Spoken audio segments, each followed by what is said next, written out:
Welcome, everyone, to Rebirth, D&D Tales, episode 63.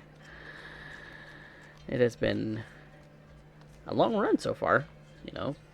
These individual characters of the Lucky Sevens have been through thick and thin. And, well, a couple of the newest ones are kind of going to be a bit of the focus today, as we have Vanya, Kaz, and Alira, who will be the center of tonight's endeavors. With that being said, Vanya has gone to the local Monster Hunters Guild and picked up a job or two for the intrepid party to investigate and or deal with outside the city. The city of Colcaster being where they currently are, the capital city of the Grioran Empire and possibly the largest city that they have ever seen, as the entirety of the city encompasses a very large sort of hill that drops off into the water of the sea around them. And the tallest building atop that gleaming hill is the tower of the Paragon Arcane Power Company, where presumably the Emperor sits. But their adventure will likely take them past the city slums and into the wilds surrounding the city, the nearby lakes and swamp, the forested areas, the natural things surrounding the city. And so, these three have made their way through the city, unless there's some things that you need to prepare before going on your adventure, as the airship will be docked for a couple days loading cargo. Kaz, you had been assisting in that for some time, but the need for your assistance has grown slim. So you're not needed much anymore at the moment. That is fine, it frees me up to do other tasks. Pursue other things, and kind of ponder the situation that we're in. Yes, we haven't heard much of the ponderings of Kazel Crixus. So, what do you ponder, good Dragonborn? There are many things indeed that I ponder. It's mainly to do with the situation that we find ourselves, all of the information that I so painstakingly put together on a board so as to visualize it for my comrades. As many have done before you. Oh, no doubt. I have heard stories of stories that exist of a certain half-elven cleric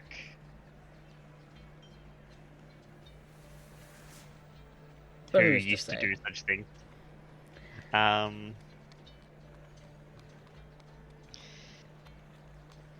It's pondering of many things along that line, though, that information to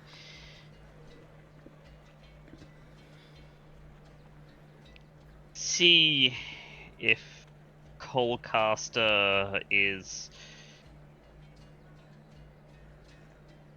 naught but on a path to ruin, or whether they know not what they do and this can still be averted for them.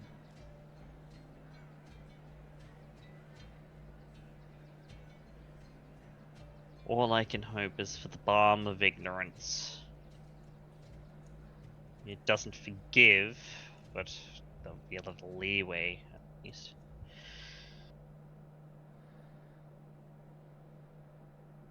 Because otherwise, well, if something like this had happened in the Stormwind Empire, the people responsible would have likely been purged via summary execution.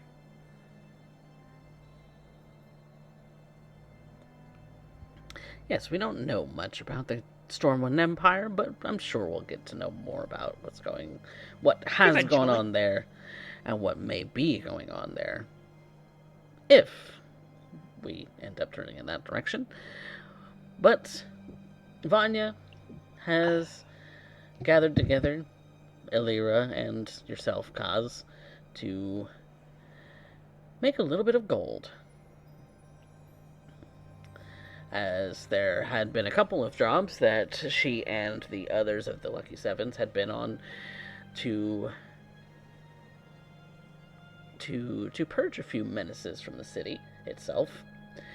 One of which was to clear out the sewers, the other was to take care of a presumed vampire. And I'll leave Vanya to give you the details on that. But you have since joined the ladies. So, Lucky Sevens, what do?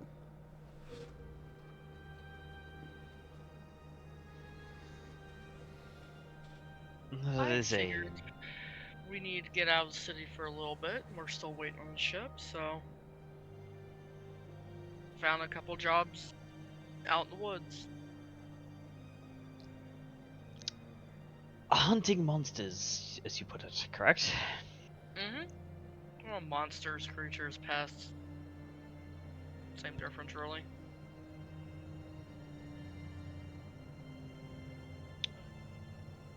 I could use the practice. You've been cooped up in the ship for a while, so time to Yes. exercise.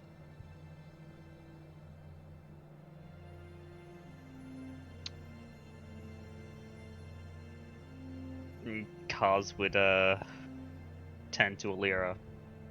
He's been speaking in Elvish, of course, so that Alira can at least somewhat follow the conversation.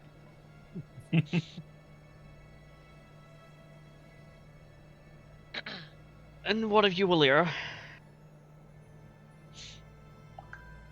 What of me? Is it going to be good to get out of the hustle and bustle of stone and steel for a bit to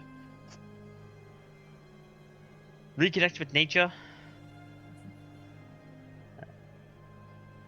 In truth, most of it still feels very alien to me. She just kind of points upward. Yeah, I do. That's fair. It just going from there being a roof to there being I mean, those more learned than I say that there is a roof up there. I really don't know what to think. No, it's... I observe the world as it is and try and understand it, such as my mandate. It's not to say that it's all bad, I'm just... Everything about it reminds me, in this city, more akin to an ant colony.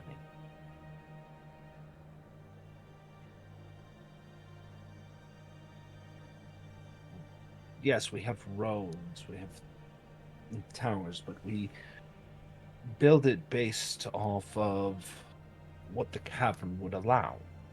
We might build into the cavern, but the cavern is still as much a part of our own cities, our own culture, if you will. But here, it's as though you've sliced off the top of the mountain and then built something else. But in its own way, it then showcases where people go, coming and going with these. I don't know how else to describe it, other than to say it is a colony of your own design. And even when I'm out here, it's the concept, for instance, she gestures at a tree. Each of them stands near tall, as though a giant of myth. Always standing. We've seen some that fall, but always standing. Such is the rule. Why? To what god do they end up reaching for? A tree that offers endless praise, ever standing, ever stalwart. To become a thing is to understand its nature. So what is the nature of a tree?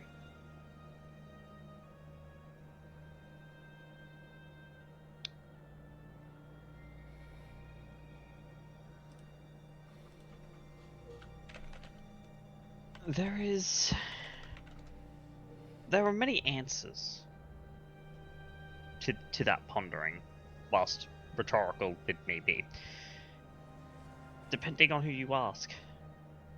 If you were to ask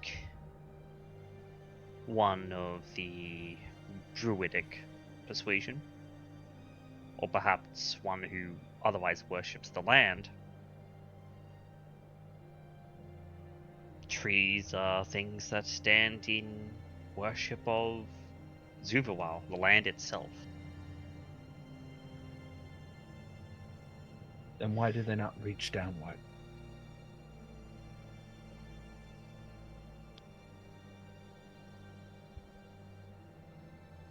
Well, that is exactly why others ponder differently.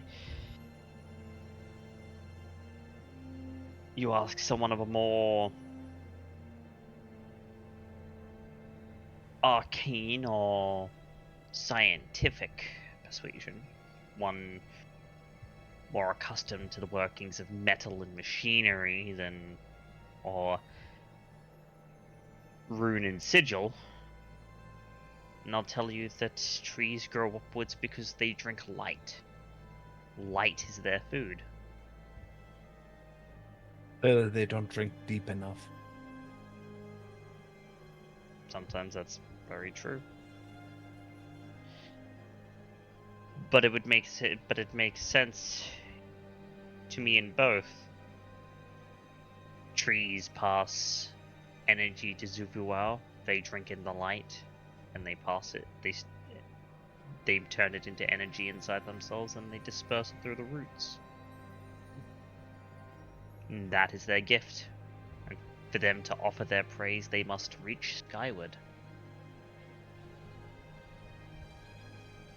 I'm sorry, you must find this, my line of questions, very tedious. Not at all. In fact, I find it quite the breath of fresh air. It is refreshing to sometimes think and re-question why it is our world is as it is, from someone who comes from a place so different to what it is that, say, Vanya and I are used to. Your perspective is markedly different. And as such, within that difference of perspective, perhaps we can find a mutual shared understanding of the world that is more unified. Oh, were that the dream. But nature abhors such things. That it does. chaos is but a core concept of nature, of course. Anything that is too orderly, it seeks to disorganize. Anything that is too chaotic, it seeks to bring order to. Such as it is in that sense, such as it also is in the primal forces of evil and good. For where there is a light, so too must there be shadow, and the greater the light, the greater the shadow.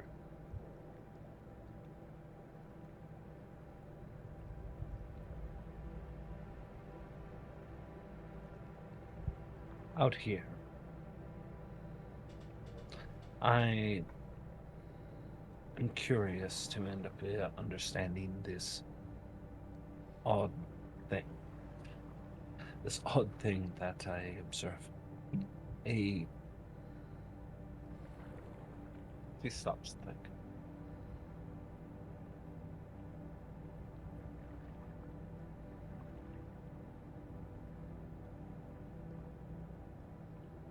A curiosity that is not in the realm you view nature as though the city itself is abhorrent to nature.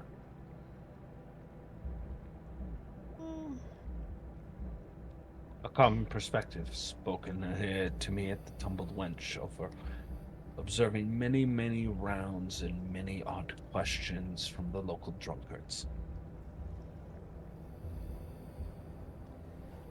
And yet, I view it as one and the same. A manifestation of one to the other. If a city is not maintained, if it is not held at all times, the land reclaims it. It falls to ruin, stone reduced to sand, the steel rusts, the glass shatters and is ground back to whence it came. And by the end, it becomes back to what it once was. And in doing so, it feeds back and forth.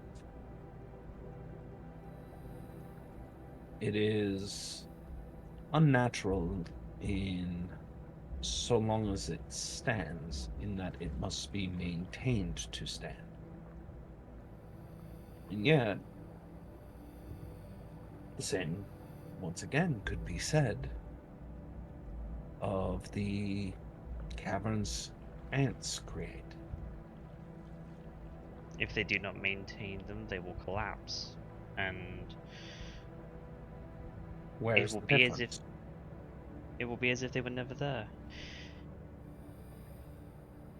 Personally, I do not find the concept of civilization and the holding of cities abhorrent. They stand in defiance, yes. But defiance is not in itself an abhorrent thing.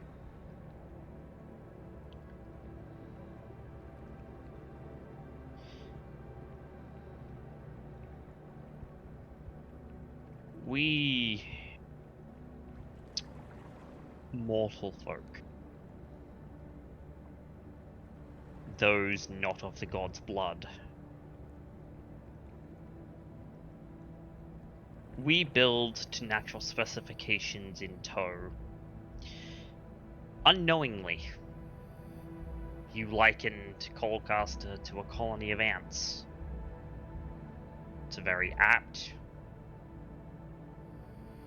comparison.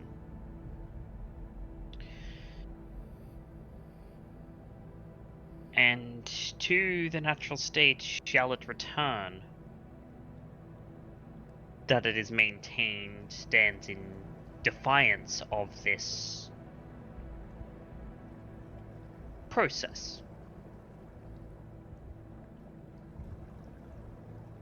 But the stand in defiance of that process is not in itself an abhorrent thing. It is rather a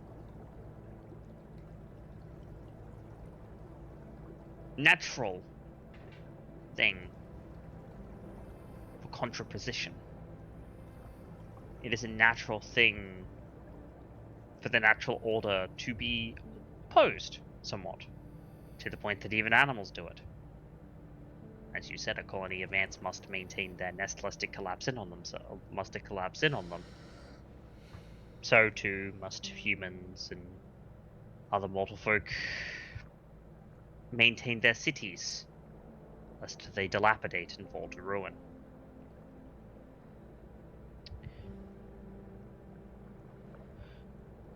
The only thing that cities breed that I personally find abhorrent is simply the truth of things that occur when many people gather at once. For every group, you will have malcontents. Those who seek purely to benefit off of the work and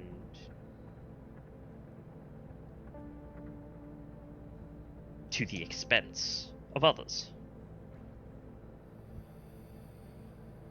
One who simply takes without giving it back to the ecosystem in which they exist. That is what I find abhorrent.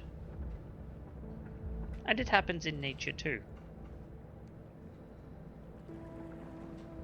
Unfortunately for us mortal folk, the animals have learned to share and to contribute back to the world in which they live a lot better than we have. A lot of us have probably forgotten that. Exactly. Is it a thing that we stand in defiance of that natural order, knowing full well that it will take us in the end?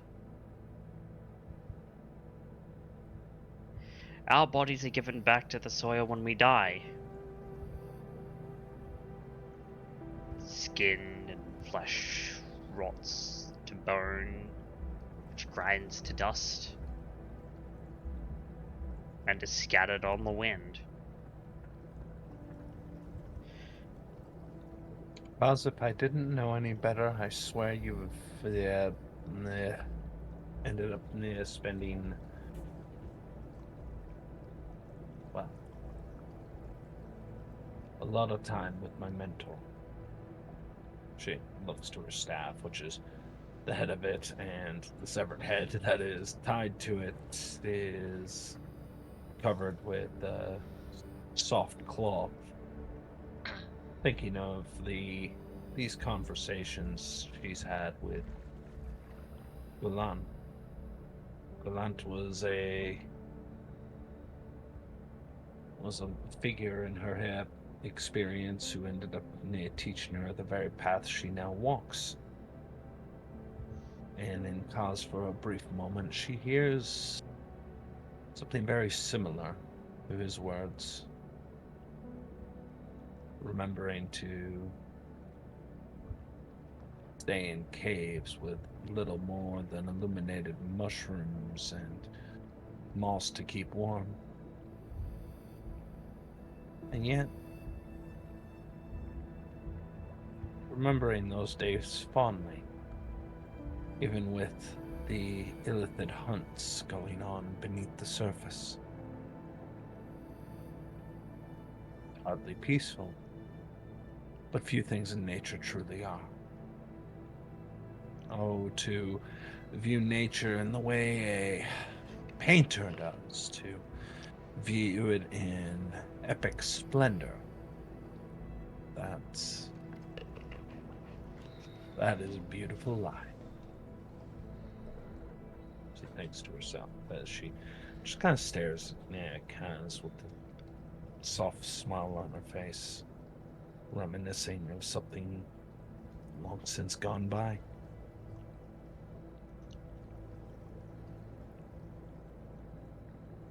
Despite my time in the holding tube, so as we'll call it. I have journeyed far, and I have seen much of this world and the things that it has to offer. I've listened to people's stories, I've read the works of learned men.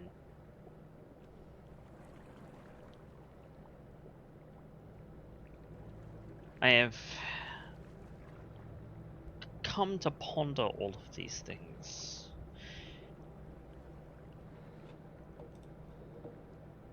From multiple different angles, because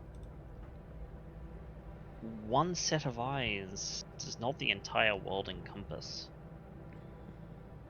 Something that we see and that one sees in muted greys and blacks, the other might see in vivid greens and blues. And so too it is with complex topics such as the inexorable march of nature and progress and time. And the way upon which we interact with those processes.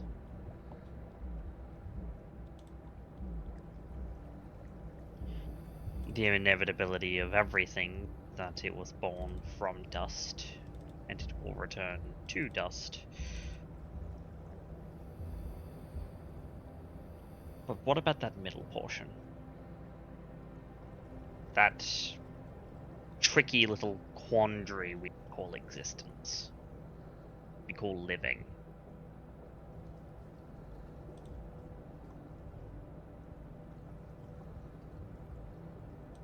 Do we abide the forces of nature and fate wherever those rivers shall lead us? Do we fight against them should their direction and our ambition be opposed?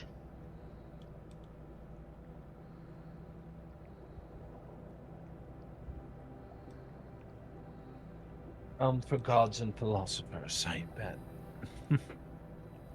Still, as much as enthralling as this discussion may be, it doesn't end up progressing us on our journey. So much so, I feel as though we may be serving as our own distraction. Well, this group's good for it, so. As I'm coming to understand. That and strife.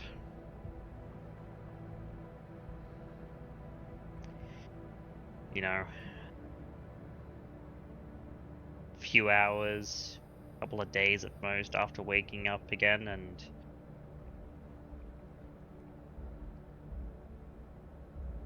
I'm pounding on a elder brain like it's a war drum.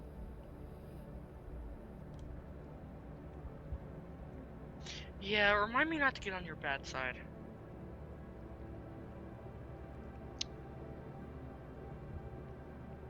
That is indeed forced.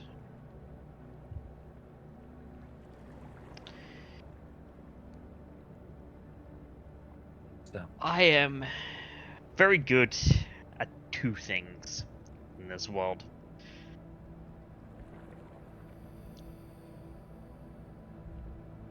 Running and Learning? talking? No. Learning and hitting things.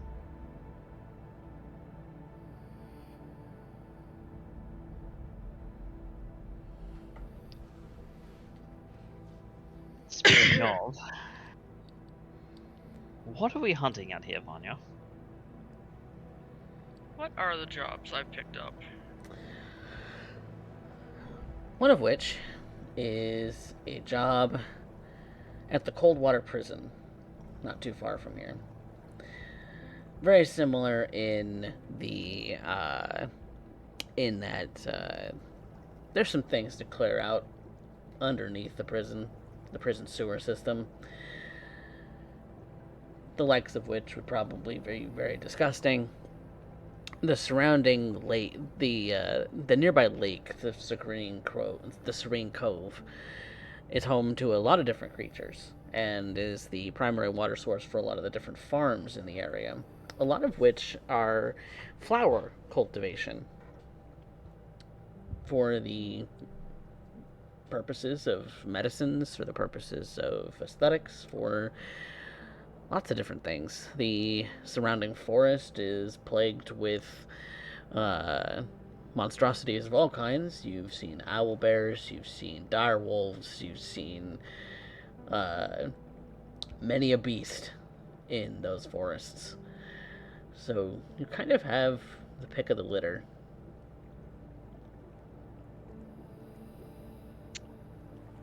Well, we can go into a different sewer system under a prison. Or we can go out toward the Serene Cove and clear out a few pests.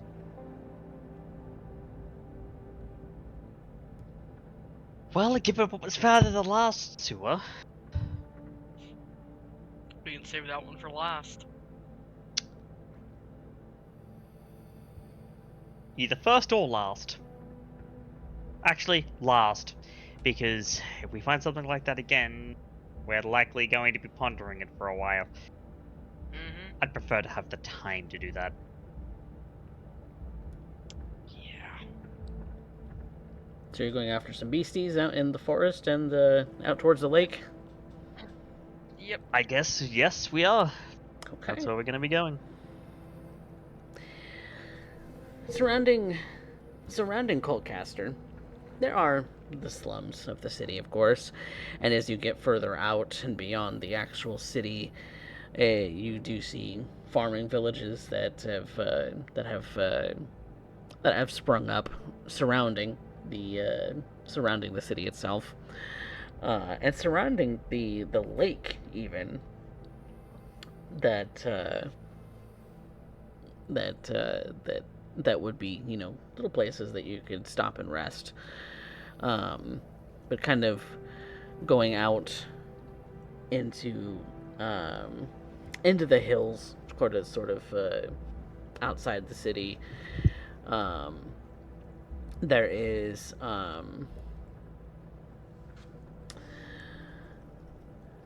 this sort of owl bear nest, of 2 adults and it seems 3 cubs that seem to be drawing a little too close to the farming settlements, picking off cattle to take away, as there are some cattle farms out here. But yeah, it seems that the farmers are none too happy that owl bears are even getting this close to their to where these things are. And that's been happening more and more recently as it seems the desert here, the Whispering Dunes, have also been sort of creeping and growing, maybe inches per year. Some of the fertile soil surrounding the desert have been turning to waste, where even desert life is starting to migrate out of the center of the Whispering Dunes and towards the more fertile grounds.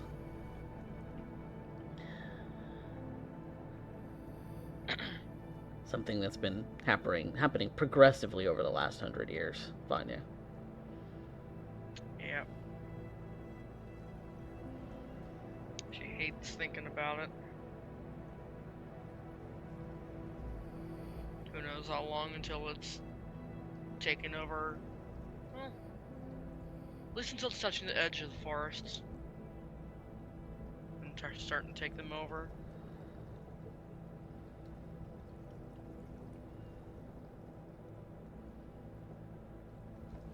And the Spotted Maple Grove is not exactly a small forest, and if it gets overtaken, in the next 1,000 years, who knows what this country is even going to look like. Mm-hmm. Not much less the quiet willow on the other side of the desert, which is even bigger. I mean, that's if the still exists. He hasn't You're whispering turned to too dust. much. You didn't now. pick up. I actually wasn't whispering there. That was just Discord being stupid. It did not pick up anything you said. Bigger. So say it again. What I said was, that's if this country and the Grioran Empire still exist in 1,000 years. You know, with the way that they're going, this place might become a wasteland a lot sooner.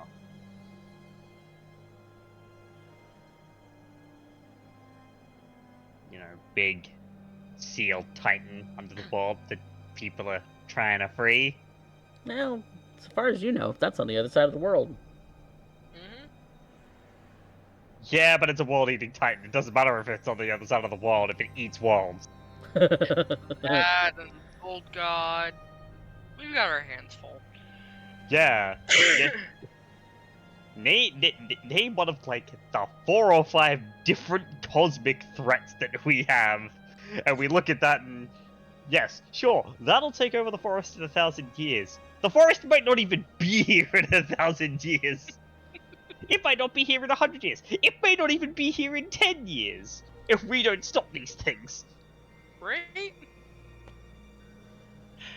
That's the kind of thing when you have to think. It's the kind of things you have to think about when you're possibly faced with the extinction of you know, so many places, so many people.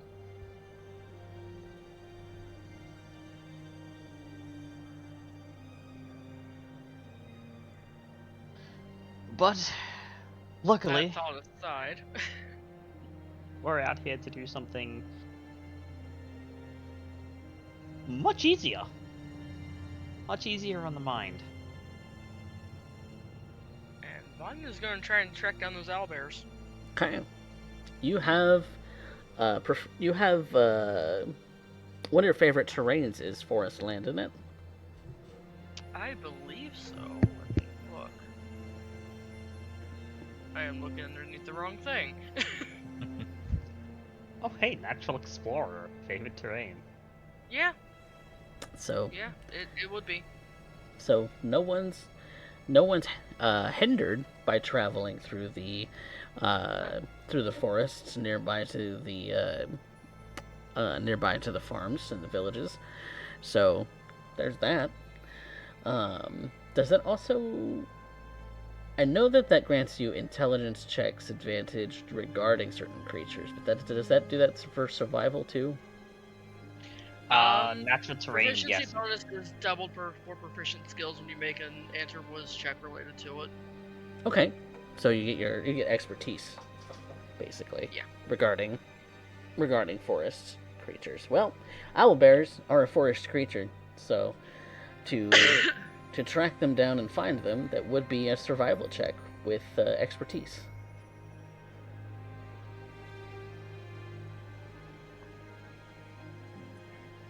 Or I could just roll in that 20.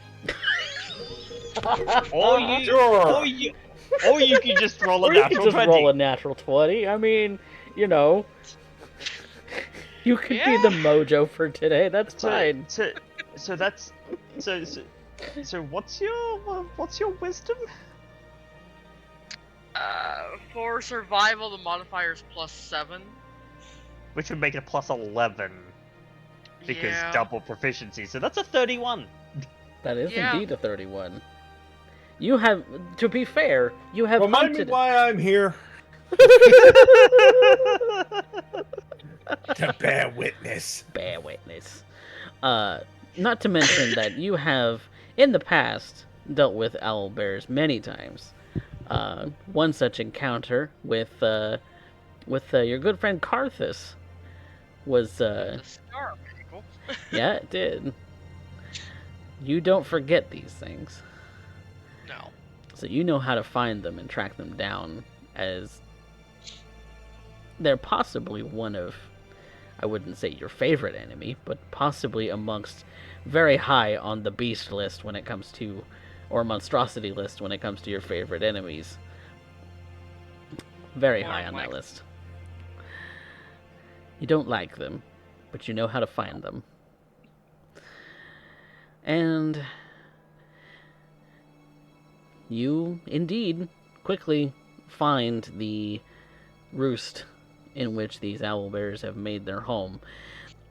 In the hills are also, caves and things of that sort that provide shelter as well in amongst the forest. And so these forested hills are definitely a great place for them to hide, but they don't hide from you. They can't hide from you. You know too much. You know how to spot feathers of those that are the forest colors, that while they might blend into the dirt and the downed logs and things of that sort around here, to the average person, no, you spot it. You spot it immediately. And you follow the trail. You follow the very light foot tracks. You follow the sort of scrapes against bark, and you find a small cavern, kind of a rocky cliff face in front of you that maybe only goes 50 feet tall, with an outcropping underneath it that you do find is populated by the mother and her 3 cubs. You know that there is another adult that's been hanging around, so perhaps that one is off catching some kind of prey while the mother nurses.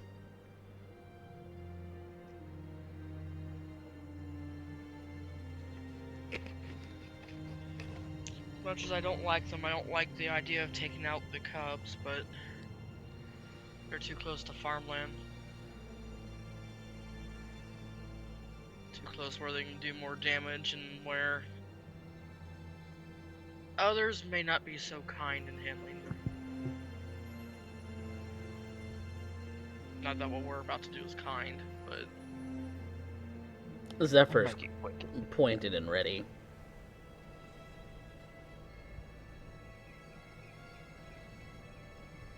He's kind of sunk low into the foliage, kind of anticipating that there might be an attack by them on you, or an attack by you on them at any moment.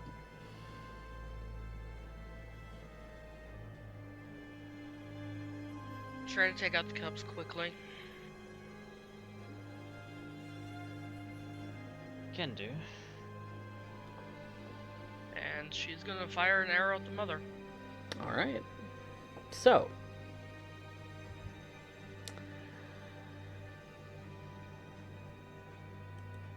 okay. Well, that's here.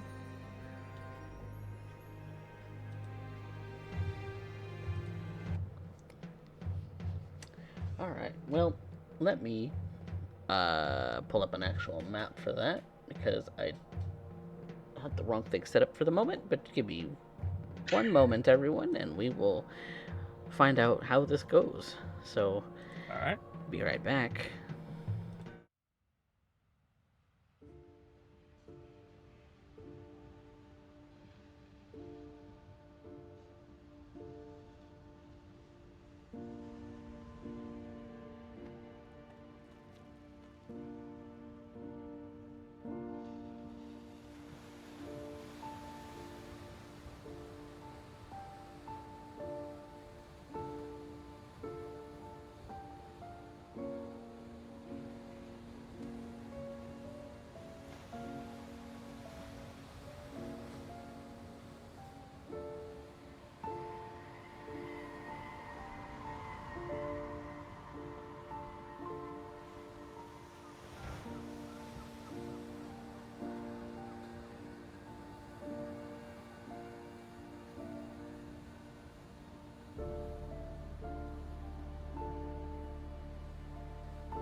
I'm just creeping in. Welcome back, everyone, to Rebirth, a D&D Tale. The party has found the nest of owlbears. The father seems is possibly hunting out in the wilds. But the mother and the 4 cubs of a adolescent, maybe juvenile nature, not quite babies, but can defend themselves to a certain degree. You have found them. And it is your job to shoo them off or destroy them. And Vanya has shot the first arrow at the mother. So, Vanya, make an attack roll. If you haven't been seen, that would be an advantage even. Or I didn't roll for their perception, so. Yeah, that's Let's fine. see here. Math is not a thing today. 24. 24 hits. Okay, and that is 5 points of damage. 5 points on the mother. Okay. The rest of you also do get something to do, should you decide to do so.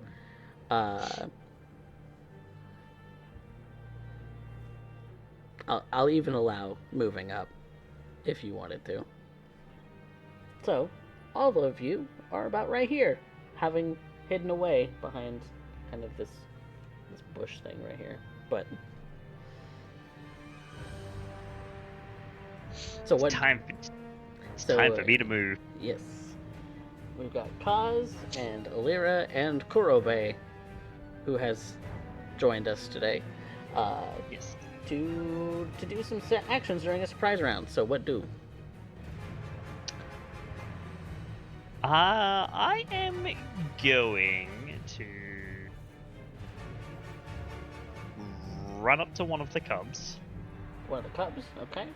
So we've got mom in front and 3 cubs in the back. Yep, that's fine. And what is your movement speed? 50. 50.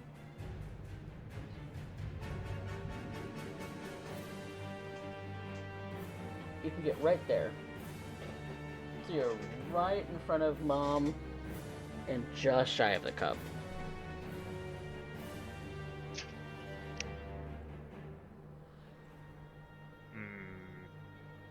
Yeah, I don't have to reach If the you cub. had 5 more feet, you could reach a cub. Alright, mother it shall be then. Mother it shall That's all be. I can reach. Yep.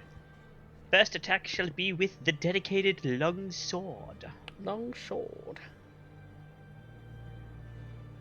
Oh, Vanya does get a second attack, doesn't she? In her. Oh, yeah, I didn't know if I got it during the surprise rounds or not. Yeah, you do. Yeah, you Yeah, do. 'cause you get take the full attack action. It's basically a free round. Yeah, you get your full action. That's a dirty 20. Okay, it'll hit. 6 points of damage. And 6. Okay. And Zephyr is staying back by me for now. Okay. Noted. Alright, go for your attack rolls. Cause. Because I know you've got like that's 4 one's you're an investment. doing for a bros. First one's a natural 20. Figures. Go ahead. So this will be some damage. The creature, the owlbear, is now grievously wounded, so it has disadvantage on all attack rolls, and it's until the start of my next turn, its speed is reduced by 10 feet. Okay, so you're spending a key to do that ability? No, it's just a feat. Oh. Slasher feat. Slasher feat. I'm not familiar with that all that much. Oh well. Okay. Yeah, so it's basically once per turn when I hit a creature with a weapon that does slashing damage, I can reduce its speed by 10 feet Okay. until the start of my next turn. And if I critical hit something with a weapon that does slashing damage, it has disadvantage on all attack rolls until my next turn. Okay. Okay. Good to know. So, first attack will do 24 points of slashing damage. Jesus Christ. Yeah, that's Which a is crit double for 9. you. Second attack.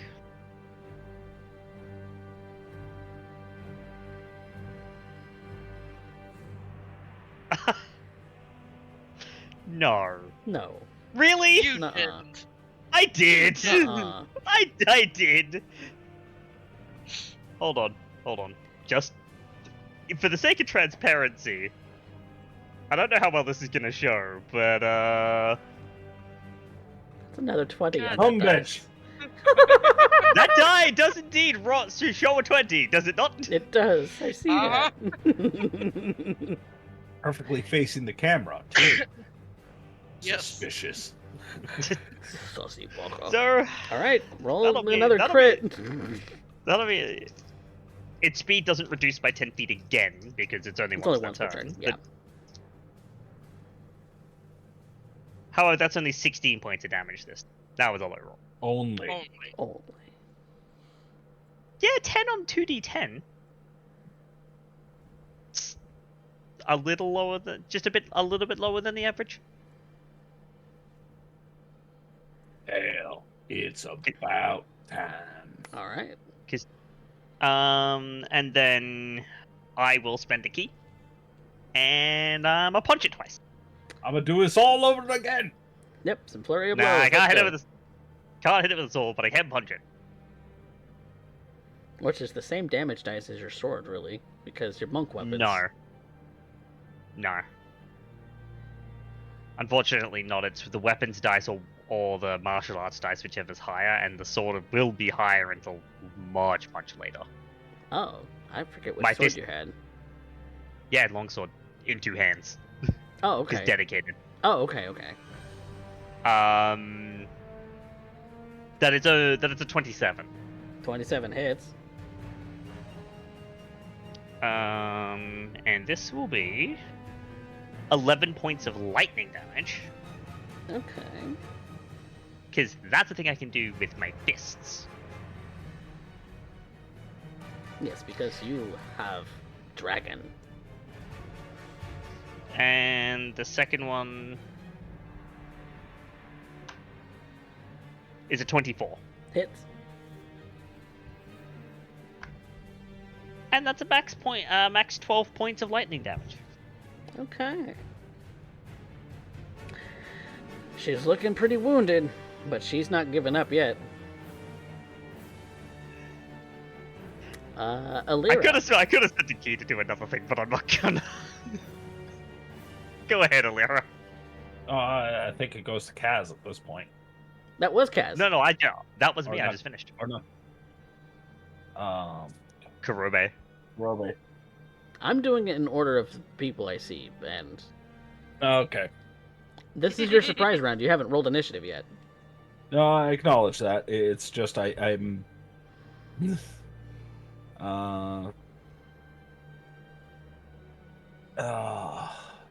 Okay. Since we're not doing that, I am going to cast Entangle. Entangle. Ooh. And that 20-foot square, starting from a point within range, is going to encapsulate all of the owlbears. All the owlbears, and are you making sure to miss Kaz? Because he's right next to Yep. it. Yep. Okay, so you're doing like over there. Yep. Okay. You said how big is the spear? It's a 20-foot square. 20-foot square. Okay. Yeah, let me make sure that I can get a good angle where you're not gonna get hit. No, I'm pretty sure you can cherry pick it. I mean, you can go in the water. Yeah. It's the 20-foot square starting from a point within range. Yeah. The range is 90 feet. I'm pretty sure I can cherry pick it. Yeah. I was just Okay. making sure that he wasn't on the edge. 'Cause if he's on the edge, he's DC included. 17 strength check. DC. I know these are owlbears, so this is a piss poor spell to use, but I'm more concerned about the little ones at this point, as I have no doubt that what we're about to end up seeing is Mama get obliterated. Yeah. All right, rolling for 3 cubs.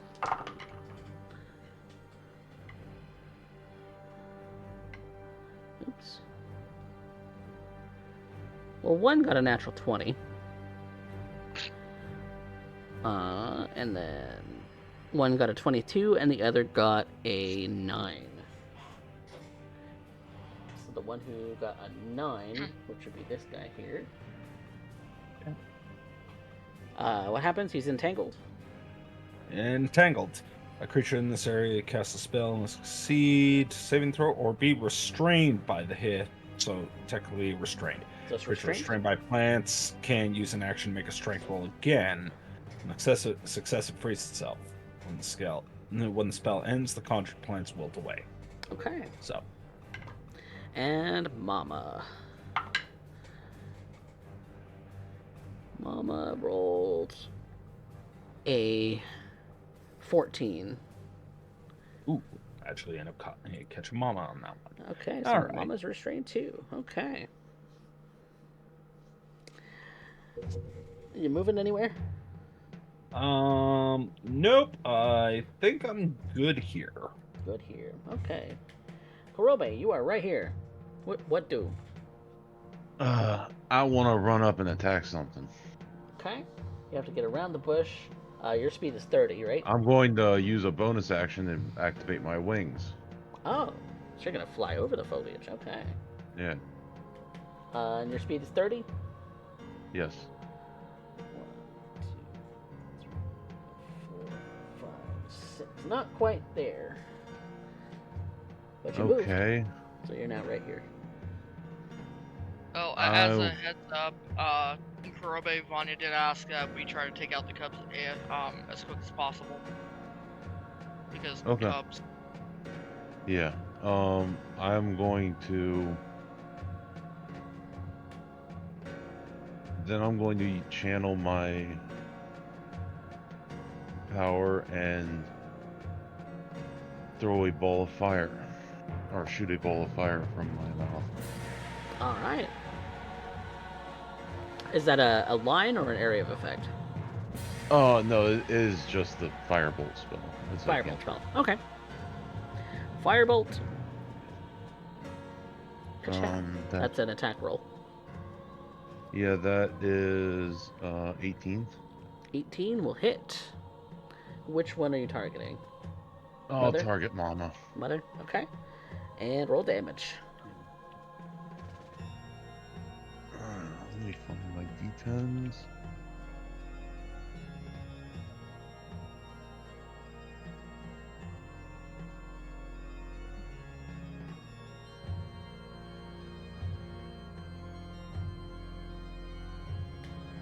Oh, that's 2 10s. That's 20 fire damage. 20 fire damage. Okay. She's looking pretty mangled. Alright. So I think that's everybody's surprise round. It is time for initiative.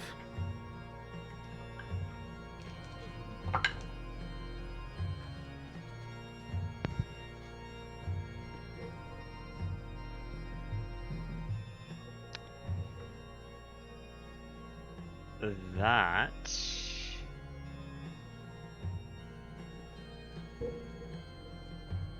is a 25. 22. 18. Give me 1 second. I'm also rolling their initiative. Fair. Oh, sure.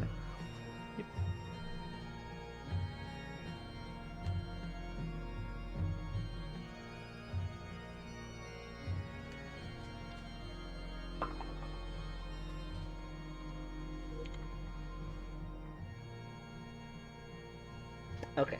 So, Vanya? 22. Okay. Alira? 4. Alright. Guess what I rolled? A 1? That one. I love you. Kaz?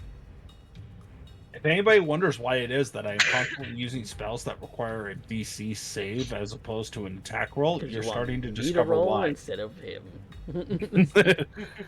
Well, I am right here, and there is a very injured out. No. What's your initiative? Oh, 25. Okay. That is what I was asking. And Kurobe? Yes. 18. 18. Okay. Well, that does bring us to the top of the round. Kaz. Injured Mama Owlbear in front of me. It's currently restrained. Yes, I have advantage. you do, Because it's restrained. because it's restrained. Slashy, slashy. Ba ba ba. Snicked. That is a 25. That'll hit. 12 points of slashing damage. Okay, not bad, not bad. And if it frees itself, its speed is reduced by 10 feet. Okay. Second attack.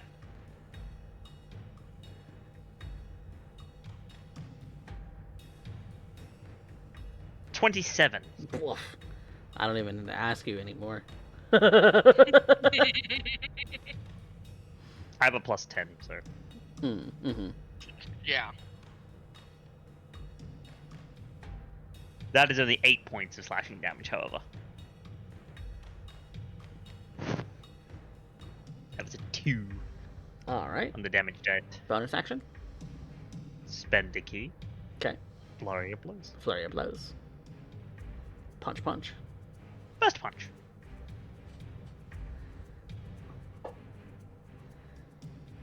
$22. 22 hits. 12 points of lightning damage. Okay. And number 2. 29. Jesus. Not a crit, just 29. Mm-mm-mm. And that is another 12 points of lightning damage. There is smoke and wounds and just seared flesh as a smell kind of going out through the air now, and the sort of ozone crackle of lightning, and this thing is slashed to ribbons and cooking in the process, but she's not dead yet. Okay. I do want to give that a little flavor. There's less actual lightning from the way that Kaz is doing things right now. His strikes are more like nerve strikes. Okay. So the owlbear would be more like spasming and convulsing as he's kind of As if they've been disrupting struck its by lightning. internals. Okay. Yeah. Because the idea is basically kind of make it as painless as possible by turning off the ability to feel pain by destroying the entire autonomic nervous system from the inside. It's humane. They can't feel pain if they can't feel pain. You know? She's still standing, but there are grievous wounds. The spasming as if she had been struck by lightning, but not quite, is what you see, but you don't see actual like lightning strikes Response. coming from his fist. Just Not right now. just the flavor of doing so. All right. Well, Kaz, are you moving? Are you doing anything else? That's your action and bonus action. I will move 5 feet to the side, so yeah, So that you have both in your Um, threat range. Okay. I have both in my threat range, Okay. and that will be my turn. Okay. Vanya. They're all within 5 feet of each other, right? Yeah, more or less. They're large creatures, so they're all kind of The clumped one up together. person Yes. I don't have to worry about hitting this with is in range. Do Going it. with a hail of thorns. Hail of Thorns level 2, All right. Fire. with Mama being the focus. Okay. Mama being first target. Go ahead and make your attack roll. Yep. Another dirty 20. 30-20. Okay. Initial, here. They need to Babies make need a to make dex saving dexterities. throw. Yeah. Mama and babies. Yeah. Okay. One of which is restrained, so he's at disadvantage. And it's going to be a DC 15. That's a natural 1 for the one restrained baby. Oh no. No. What's the damage on it?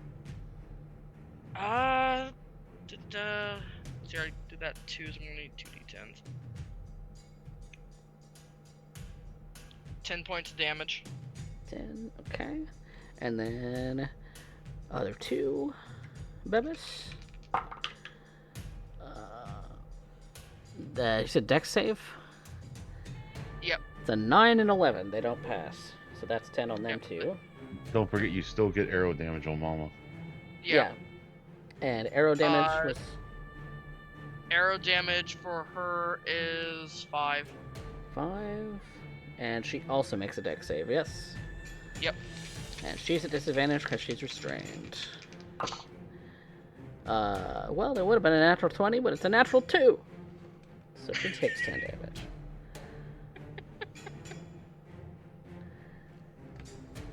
Alright. As a note, because I am technically within that radius, You are making a dex save? I rolled a 29. I'm good. Yeah. You'd be taking half damage then. Except I have evasion, so I take no damage. Yep. Evasion. There we go. Ba- That's why I'm not worried about you.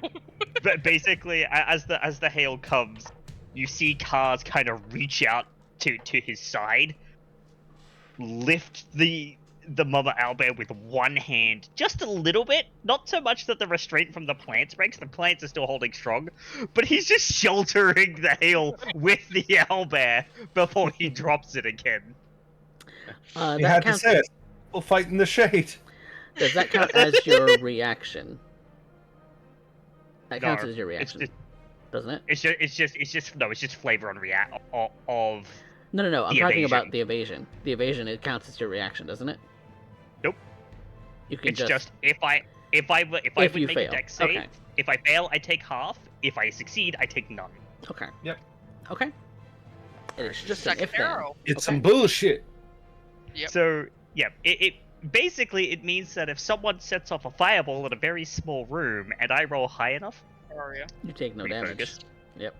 I could literally outrun the explosion up the wall, along the ceiling, and down the other side as the explosion kind of subsides, Use the- and take no damage.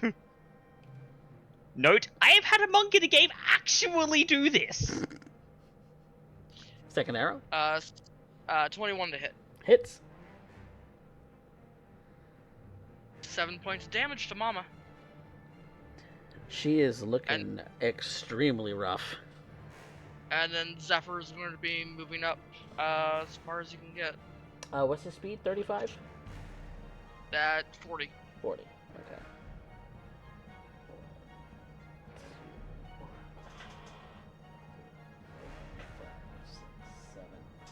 Oh, he is on Mama. He's Oh, okay. And he's got an ally within 5 feet of him, so pack tactics are going Pack to be a tactics. thing. Double advantage, because already restrained. Of course he does. natural Of 20. course he does. Yes. Because why wouldn't he? Zeph is hungry for owlbear, it seems. Okay, He's to like, be "Mm, fair, Vanya has been attacked by owlbears in the past, Oh so yeah. this isn't surprising. This is Zephyr doing his absolute job. Oh yeah. Being an absolute unit, as it were. Yes. That's adding to my proficiency bonus too, so that'd be a +6. That'd be 10 points of damage to Mama. And if she is still alive, strength saving throw, please. Aha. Or she goes prone, yes. Yes, DC 11. That's all of 10. Down she goes. As if you needed more advantage, because she's still restrained. I forgot to double. I forgot to double that damage, by the way. Oh, for well the then crit. she goes down because she did. I knew there was something I forgot to do that. I looked at the dice like, oh wait. Yep, she did. Good boy. She didn't even get a first round. Boo. Okay. Well, That's it for my turn. well, given that Mama Bear has just been felled. We come to this lovely individual right in front of Kaz, who is none too happy about it. And he's going to be making all his attack. Is that the restrained one? That is the restrained one. It's at disadvantage. All of the attacks would be a disadvantage. And at the end of his turn, he is no longer restrained? No, that's... Can spend an action to make a strength saving throw to escape. Can make an action instead of... Okay. Okay, so I think it's going to do the strength save, because it does not want to be restrained anymore. That strength save is going to be 18. It'll break out, unfortunately, because it was DC 17, right, Derek?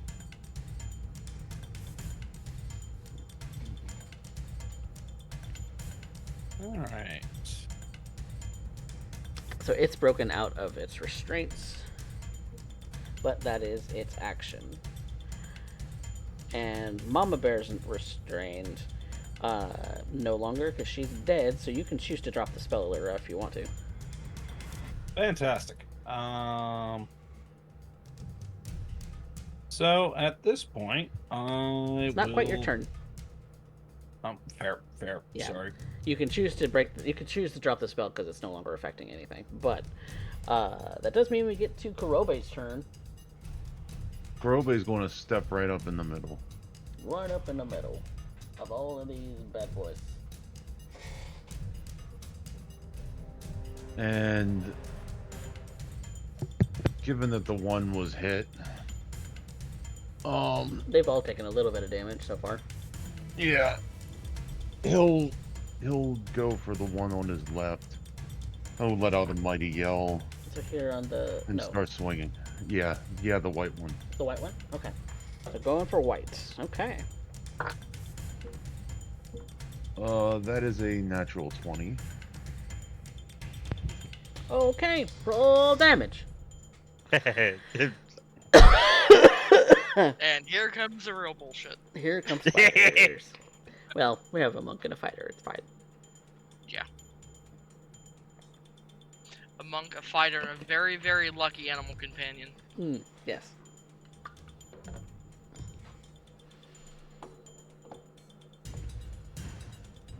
That is 51 points for my first attack. What? What? Wait. Do you have like a flame tongue or something that's dealing more damage? Yes, I have a flame tongue Nadachi.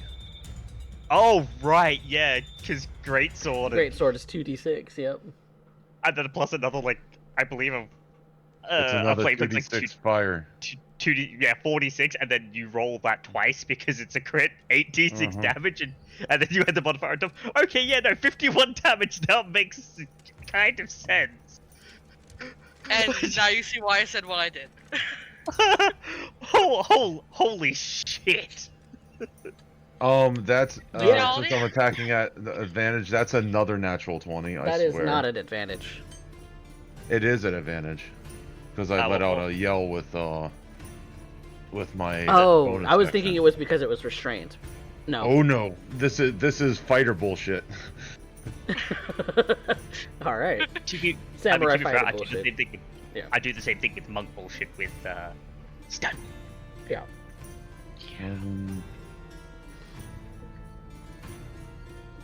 No, Gavin, this man has done like 100+ damage in a round before. Damn That's near 200, if I another- remember correctly. That's another 40 damage. That one is dead. Point proven. See, I could probably do this once I get a better sword. Then I'm going to action surge and go after the one on my right. Okay. Going after the tan one. Okay, that's a 19. Hits. It's not another 20. Yeah, that would be bullshit. I mean, I've done 2 in a row tonight. You've done 2 in a row tonight. I've had 2 tonight. That's 20 points of damage. And then last attack. That is 21. So that'll hit since 19 hit it. Yep. Wait, what was the first damage? I didn't catch it. The third attack was 20 damage. Okay. And then this is 21 points of damage for this one. Okay. Kurobe's back, baby. Hey, yeah, baby. Bonus action. Oh, that was my yell to give myself advantage. It's fighting spirit. Yeah. You just got to remember that you need to let me know you're using your bonus action. Otherwise, I'm not going to remember. Okay. That's a bonus action that you do. But that being said, the tan one is looking real rough. So that's Kurobe's turn. It doesn't like what you did, Kurobe. It's going to take its turn. I don't imagine so. Yeah, so it's going to swipe at you with 2 attacks. One with his beak. He's a pretty baby. Which is a 23 to hit. You know, funny enough, that missed. No, that hits. Shut your fucking mouth. It's not me at the haste. That is 15 points of piercing damage. Okay. And it's going for claws. Which is a 16 to hit. That will just go off my armor. Okay, so no hits. Okay. So that's that one. And next is its sibling. Which I assume is going to move up and... Oh yeah, is going to also attack Kurobe with a beak and a claw. Nope, that is a miss. That is also a miss, because that's all of 15. Okay, it is having a hard time. Alira. You're muted. I wasn't sure if Kurobe and... I'm allowed to play? I wasn't sure if Kurobe and Kaz were gonna save you some.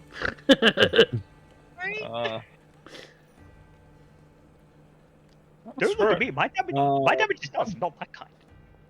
I'm going to rush forward as far as I can. Okay. Without getting into actual melee. Ow. 6, okay. So that Your speed is 30, right? 5. Yep. Okay, so yeah, that doesn't put me in range than what I was thinking. And only one of them's wounded, right? All of them are wounded. Oh shit. Yeah. One is more wounded than the other. Yeah. Then what I'm going to do is use my one natural fairy fire. Ooh, could use a fairy fire. Yeah, on the unwounded one. Or the least wounded one, shall I politely say. So you're just aiming the circle where only the less wounded one gets hit? Screw it. Kurobe's got hit points. We'll just hit them all. Hit them I'm all. not picky. Everything in there. I'll be fabulous. Okay. Glittering. So that does mean that Kaz and Kurobe are going to need to make dexterity saving throws. That's funny. DC 17. Zephyr's not in that circle either. I can make him in the circle if you want. Not sure No, I'm why, just double checking but- I don't have to roll for him. No, 'Cause, Alira can choose not to have him. But Kaz and Kurobe are next to each other, so they'll be in the circle. That's a 19. I'm fine. Yeah, you're not That's glittered. a 3 minus 1. So for 2. You're glittery. glitter am bomb. fabulous right now. Yes, and for my cubs, that is a natural 1 and a natural 2.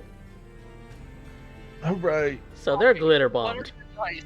And I'm guessing that means we have advantage against them? Yes. So long as she concentrates, you have advantage on those enemies. And they have advantage on Kurobe now. Because Maybe he's a they'll glitter hold. bomb. If they survive So- that long. Since this is the first time that we have seen Alira use Fairy Fire, what does it look like? Colloquially, it's a glitter bomb, but... Alira is naturally infested with all these spores. Oh, yeah. So I Constantly just imagine that her version of Fairy Fire, those spores start to latch onto everything, and what you start to see is they start to plume mushrooms on everything. Those iridescent mushrooms the you find in the bioluminescent Underdark. ones? Yep. And so everybody's just covered in them. Covered in baby bioluminescent mushrooms that, so long as she's concentrating, will continue to fester. Putting off their You know, own spores. I was expecting either that or bullet fireflies are eating your flesh. What?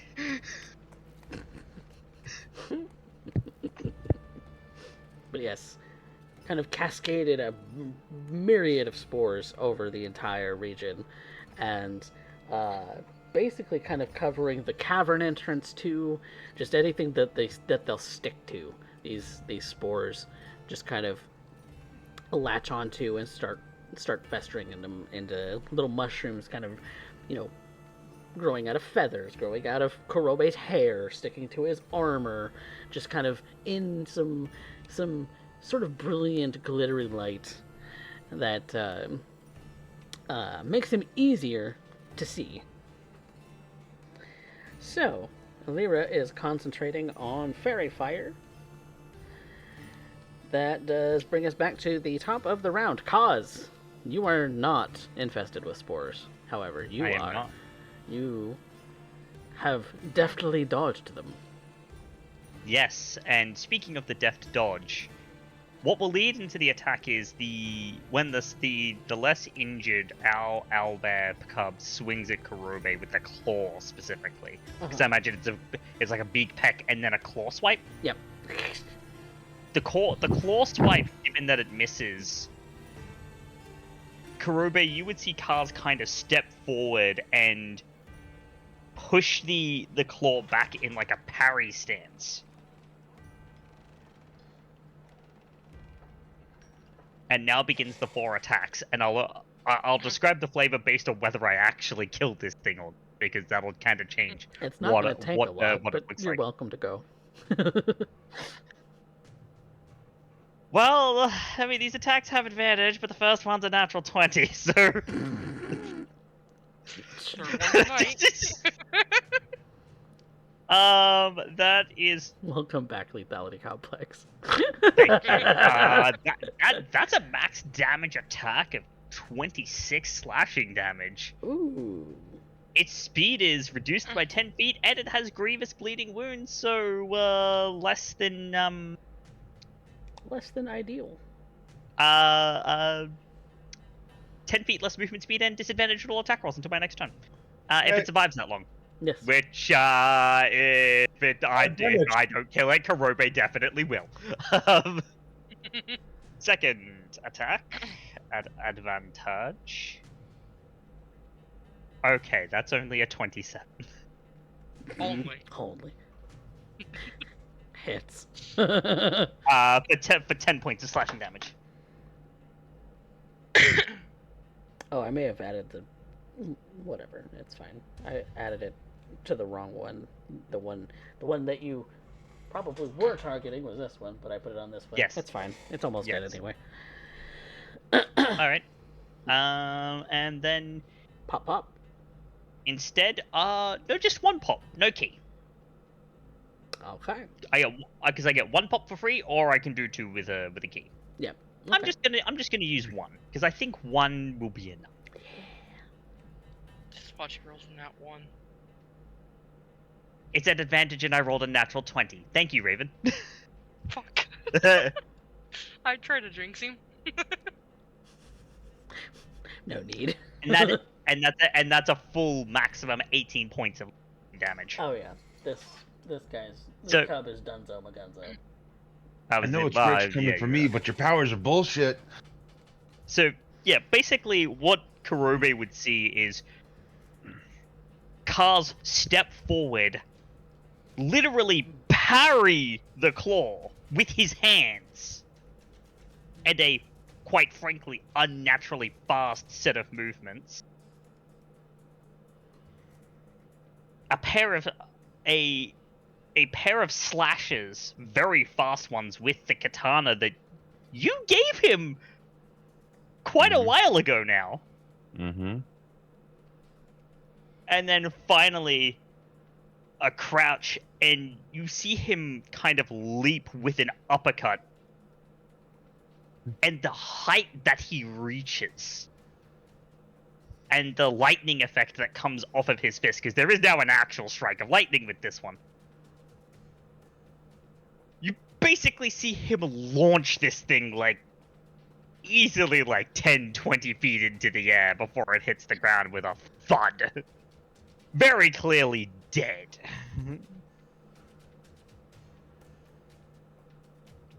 This one with the snap and crackle of ozone. Yes. And seared flesh.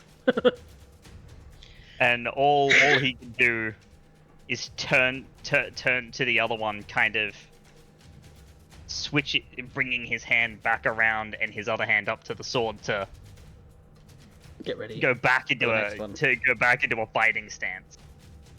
And the motions are. He's like. It's more than water.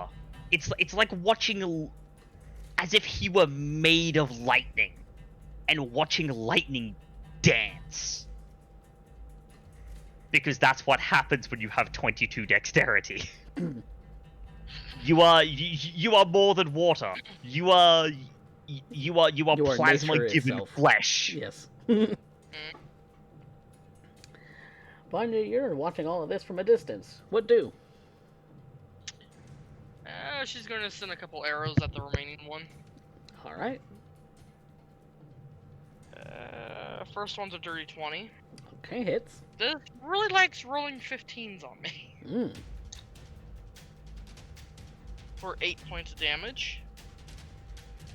Okay. Second arrow. 22 this time. All right. For 9 points of damage. Okay. Now it's Zephyr's turn. Yes. Zephyr's gonna move up to it. Good boy. Pack practice. I actually found my notes for him this time. Pack So I'm not trying to do shit off the top of my head. Right. Natural 20. Yes. Mm-hmm.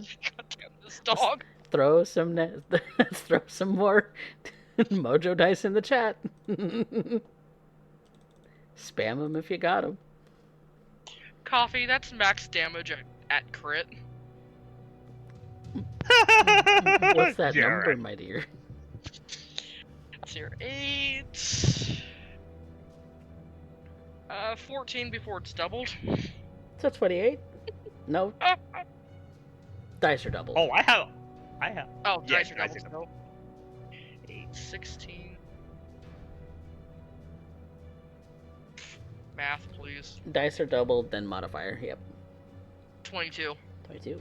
Alright. Not too far off from the 28, but... Not terrible. Not terrible at all. It's And still if standing, it's though. still- It needs to make a strength saving throw then. Strength saving throw. Oh, is this just Zephyr? That's a full-on natural 1. It's prone. Yep. Boop.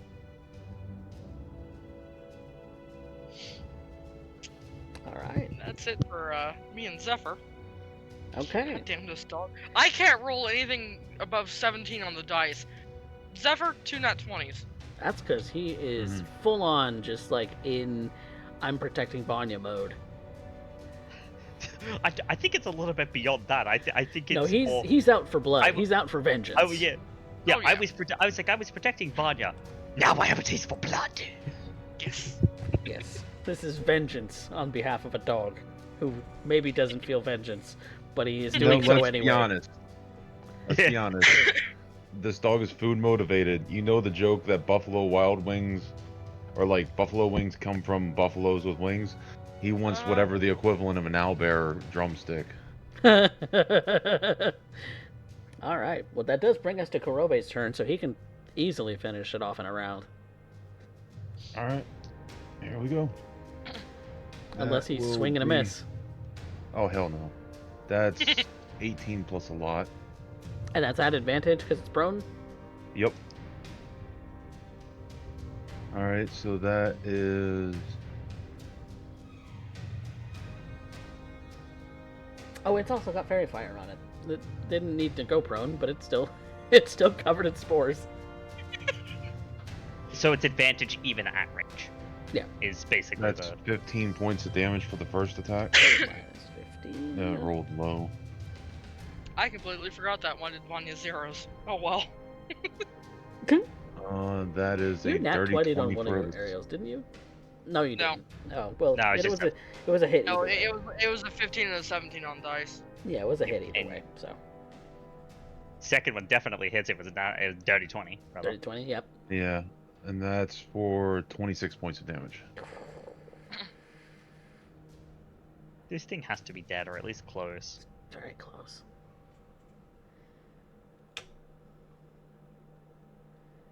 Is that it? Bonus action, Kurobe? No bonus action for me for this turn. Not for this turn? Alright. Not for this turn.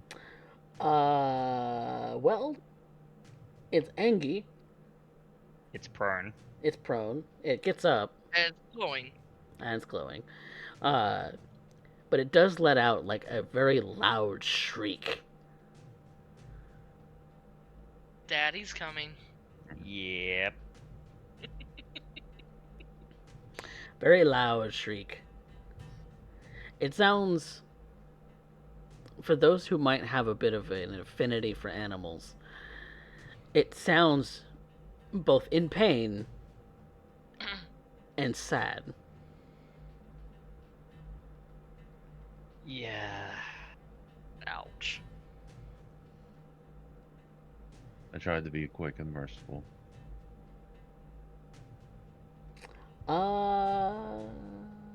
But it's spending its action doing that. So, Alira. You're muted.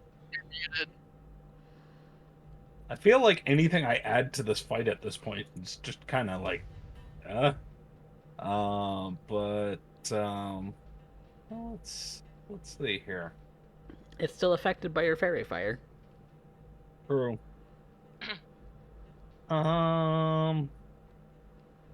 You know what? Screw it. Let's just keep it simple. Because it is affected by my fairy fire, I am going to try by using infestation. Let's do infestation. Infestation. Was infestation a concentration spell? Nope, it's a cantrip. A cantrip. Oh, what's it do? Fancy. You cast a cloud of mites, fleas, and other parasites to appear momentarily on the one creature you can see within range. The target must succeed a Constitution savings throw, or take poison damage. Ooh. Or take poison damage. Okay. DC 17. Well, it's got decent con. But that's a natural 1. Hey, I'm not the only one. Fantastic. All right. So, and it also moves 5 feet in a random direction. It is moving It can go 5 back into the feet to cave. its south. Yep. 5 feet to the south. Does that provoke an attack? No, it doesn't opportunity? provoke. No, it's forced movement. Okay. Yeah. But as far as damage goes, 2d6. 2 damage. Oh, Coffee, add 5 more damage onto that. I forgot to add 5 damage to one of my strikes. modifier-wise. I did 2 damage. Hooray! Ouch, 2 1s and 2d6. That's rough. What did you expect? It's my dice. It is. It's kind of backing up and kind of giving this kind of hurling motion, like it is going to throw up. That's how it's kind of backing up a little bit, just kind of wanting to get away from all of this. Which completes the round. Cause. Alright, let's put this thing out of its misery. Roll at advantage. Yep, still advantage because fairy fire.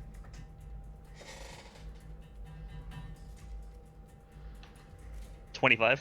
Hits. What's your modifier? 5? 6. It's dead.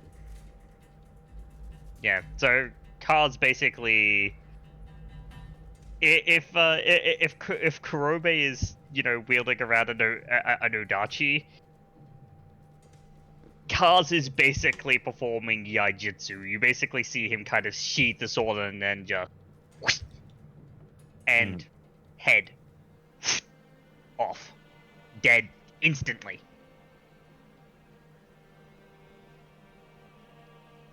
Congratulations. You have gotten rid of a pest. No, more? that father is still coming, and so Kaz is there like so we're currently just in an outcropping, right? Yeah, it's not a very deep outcropping. It's probably 30 to 40 feet deep. Mostly a kind of overhang that kind of provides shelter. Is there kind of like an inner ledge on this outcropping, like up higher? It's kind of jagged, but there's not really any additional sort of ledges per se. It's Right, only so it's jagged, so I could it's I only could hold. like 20 foot tall, 30 foot tall. Right, I can hold. That's the important thing. Which I will do by virtue of using my speed to basically run up the wall, catch onto the jaggedness of the ceiling, Mm-hmm. and hide as a bonus action. Okay, you I can can bonus hide action with- hide. Okay. I will go ahead and roll a stealth. Yes, roll your stealth. Because We are monsters. outside of combat, so what do the rest of you do? I'm just gonna fly up and look around, see if I can see something coming. Okay, make a perception check.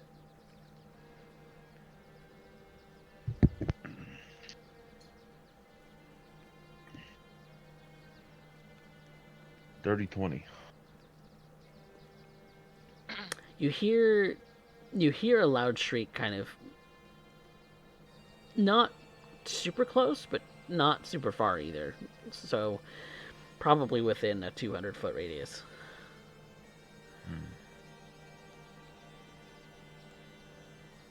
I'll just let everybody know it's coming. And Vanya then get in is- a defensive position to block our casters.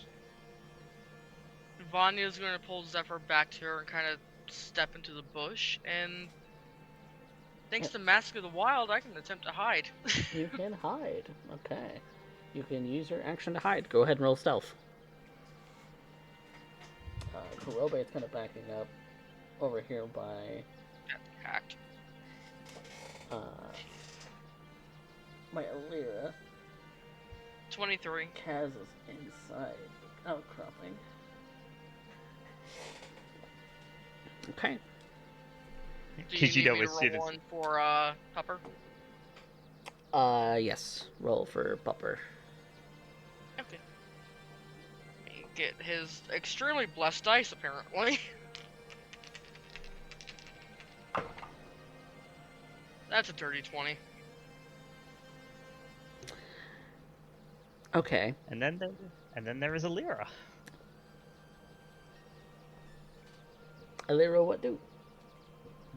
Yes, what will our darling drow druid do? Haha, alliteration! Don't think there's much to do at this point. Everything seems to be well handled. Well, Kurobe's already shared with the class that there's another one on the way. So you Like could do it. these three didn't end up working out here so well. Spike growth. Yeah. Oh, well, yeah, sure, why not? Sure. We'll end up using spike growth. Are you backing up? Or are you kind of centering it on down here? What are we doing? Which direction is it coming from again? Probably out this way. Out this direction. Okay. So I actually have the enough spike growth to actually pretty much cut that entire section of the map off. So Okay. we're gonna use that. Use that. Nice. See on how this works out.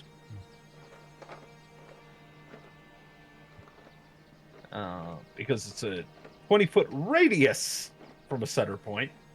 Able to, and we can end up blocking off of here a good chunk of it. So we're gonna end up doing so.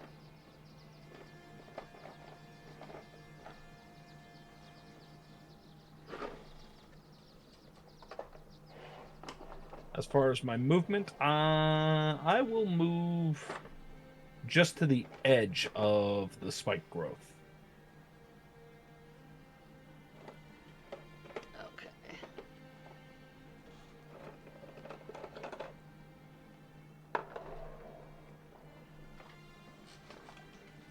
So where is the edge of the spike growth? Over here? Putting it in between us and the oncoming additions. Okay, so you're still staying right here. Yeah. Okay. Well, I have Daddy picked out. Which you start to hear the screeches coming closer. But that's where it stops. It's kind of beyond the spike growth at this point. You hear I imagine. You hear it kind of sniffing on the air.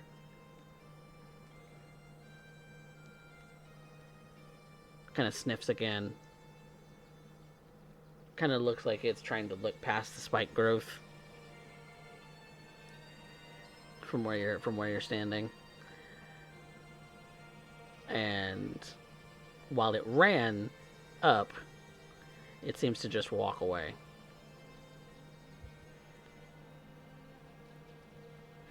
Oh, the scent of the bodies. Scent of blood. Scent of you. So are we to remove it as well? Yeah, we're gonna need to. Yep. Did you say that in common? Nope. I can't Okay. speak common. That's what I was Cars would have communicated that in common.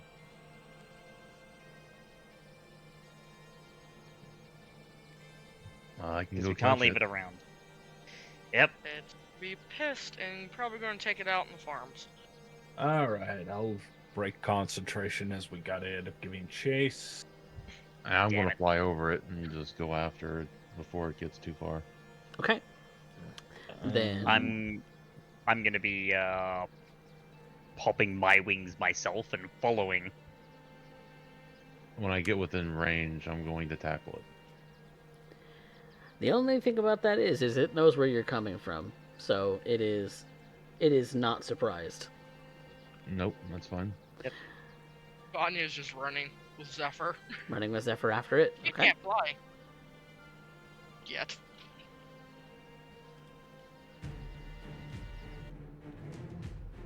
Okay. Since there's only the one creature and all of you are chasing after it, Vanya and Alira will be running behind.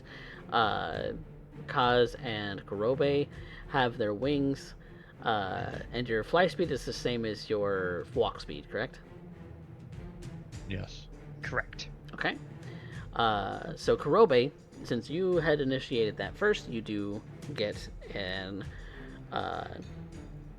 initial thing. And then we'll roll initiative again. Or we'll continue in the same initiative. Yep. So after Kurobe will be Alira.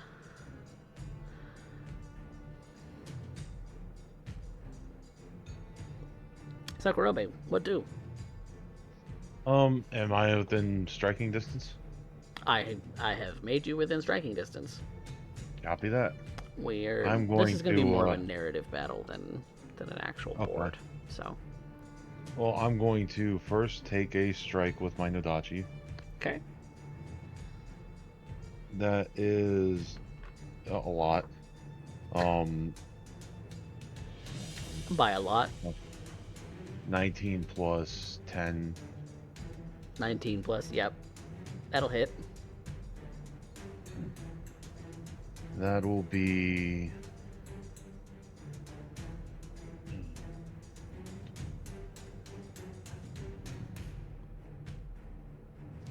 22 points of damage.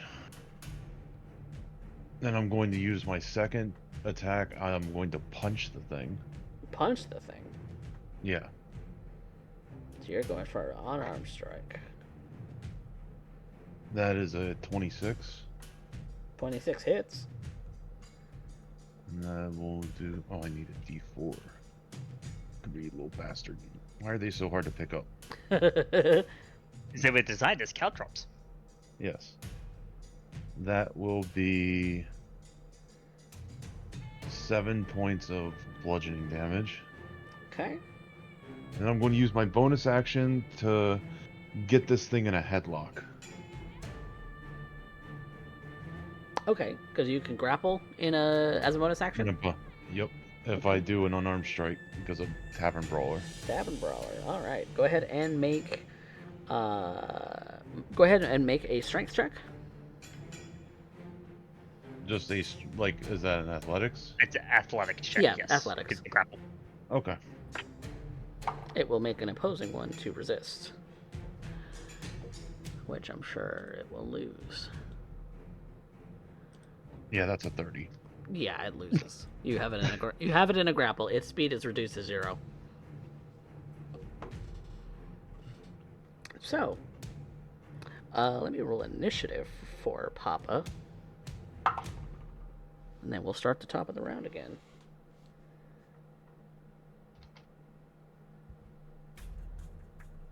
All right. So, Kaz, you have flown into range. Yes, because Alira will be moving up and. Oh yes, as part of the Alira. turn, right? Yeah. Since its speed is reduced to 0, you are able to catch up, and it is within range of something you can do. All right. It's less than 60 feet away from you. Okay. I would like for it to roll me a wisdom save, please. Wisdom saving throw. It's not exactly its best stat. That is 15. Yep. I am going to make it into a... I'm going to make it into a snake. Okay. Just a regular variety garden snake. Bog standard garden snake. Which does mean that the grapple is loosed. Because it shrunk. Yep. And, But it is not its turn yet. It cannot move. I am charging towards it. Okay. It is still in the same spot. Alright. So Alira. Gimme. Alira has polymorphed it. Which is probably the first time that y'all have seen her actually cast this spell and change something else into an animal. You've seen her change herself into an animal form. It's not the first time Vanya's seen it. Vanya was present for the Displacer Beast incident. I got this. I will finish the job rightly. Okay. Okay, I'll let you... Oh, I had an idea too. I'll let you do this. So Oh Kaz, yeah, no, this is gonna be funny. you are Yeah. in range of a garden snake. I am... An owlbear shifted into a garden snake. I was Go just ahead. gonna say very quickly. It's like Cast is going to die, basically dive kick this thing into the ground, but seeing that it's turned into a garden snake now, as he dies, he kind of does a flip and lands on his feet, kind of like an Iron Man style like flip. Okay. Oh, good, because landing is... You're not the only one who's going to be doing some landing. Okay. So Kaz is going to wait and see what happens for his turn. Yeah. Okay. Yeah, he's gonna wait and see what happens. He's gonna hold action. I am going to transform myself into these strange things I've been seeing in the desert that have been circling overhead. A vulture? Well, we're still in initiative, so you can do that on your turn. But yes, Vanya. For the sake of letting Derek have this, I'm just gonna hit ready an arrow and wait. Okay, ready an arrow. No wait, Kurobe. Was seeing her, like, he's never seen anybody polymorph something, probably. Nope. So he's just standing there kind of like, huh. And seeing It's not one of those things that Amaranth did very often, from what you understand. No. She didn't specialize in polymorph. She specialized in making things explode. Yes, it involved mass amounts of fire and electricity. She's an evocation wizard, after all. Yes. He's just going to kind of stand there dumbfounded and maybe pick up the thing by the tail and just kind of like look at it. Okay, so you do still have it grappled. It cannot move. It is trying to snap at you with the bite of a garden snake. Let me look up at the... Look at the little guy. Still has the ferocity of an owl bear, but not the bite force. I'm going to use the stat block for a poisonous snake, although I don't think it's poisonous. It's not a poisonous snake. Nope. We'll just use this as its stat block. It's going to go for an attack on Kurobe. That is... Please not 20 it. a 5. It's 15. Nope. Nope. Yep. It goes to bite me and I just flick it. Unconscious. Yeah, it goes to bite me and I just flick it in the head. No, stop it.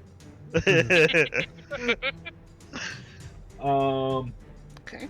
That'll make it Alira's turn. That's its turn. Alira, what do? Okay. Well, I think we're in fair at this point. She's going to end up transforming into a vulture. You have spent your action to shapeshift into a vulture. I am flying on over to with my claws ready to pick up the snake. Okay. I think you know where this is going now. Is everyone passing their turn to Alira? Yes. Okay. Yeah. Well, it's a bonus action to shift, so No, Alira would be it's an able to- action Nope. to shift. Nope, It's an that's for a very specific style of druid. Otherwise, Oh, druid, it's a That's moon the druid. moon. Okay. Yeah, Right. Moon Druid is yeah. a bonus action. Every other, it's an action. it's an action. Yeah. This is going to be better than... I was just going to drown it. But, This is so much better. Okay. yes. So, Alira, everyone is passing their turn so that you can do what you're going to do. Still just holding an action once again. Grabbing hold of the snake of my talons, I proceed to fly upward.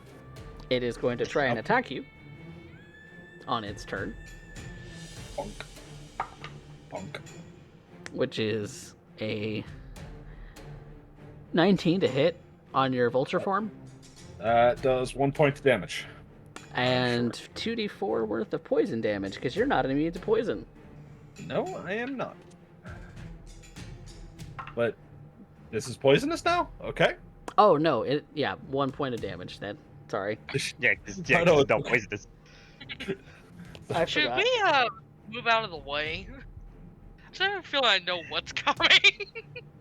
As Kurobe's just gonna- Kaz sees Lyra kind of taking it up, Kurobe, you would see Kaz just take like 2 steps backwards. Vanya and Zephyr doing the same thing. You can shapeshift into flying creatures. Can you fly with them? I don't know. Have you earned Yep. that ability? Okay. I was just That's wanting to level check. 8. Okay. Yep. Just wanting to check because I'm not familiar with Druid. So. It's okay. So As you were saying, CJ. He's just fascinated, like, watching this. Is like, oh, this is going to be good. And he's just so standing there. in that case, Vanya's reaching out and pulling him back. Yeah. Okay. You don't want to be in range of this landing. It has attempted to bite at you, Alira. Gave you 1 point of damage. It's your turn. That would hurt. I definitely make that concentration check. Yep. And we're going to keep going upward. Okay. As that is my mobility. And it's basically me holding a coin, the equivalent. It's not exactly impeding my ability to go upward. What is your fly speed? Fly speed for a vulture. Good question.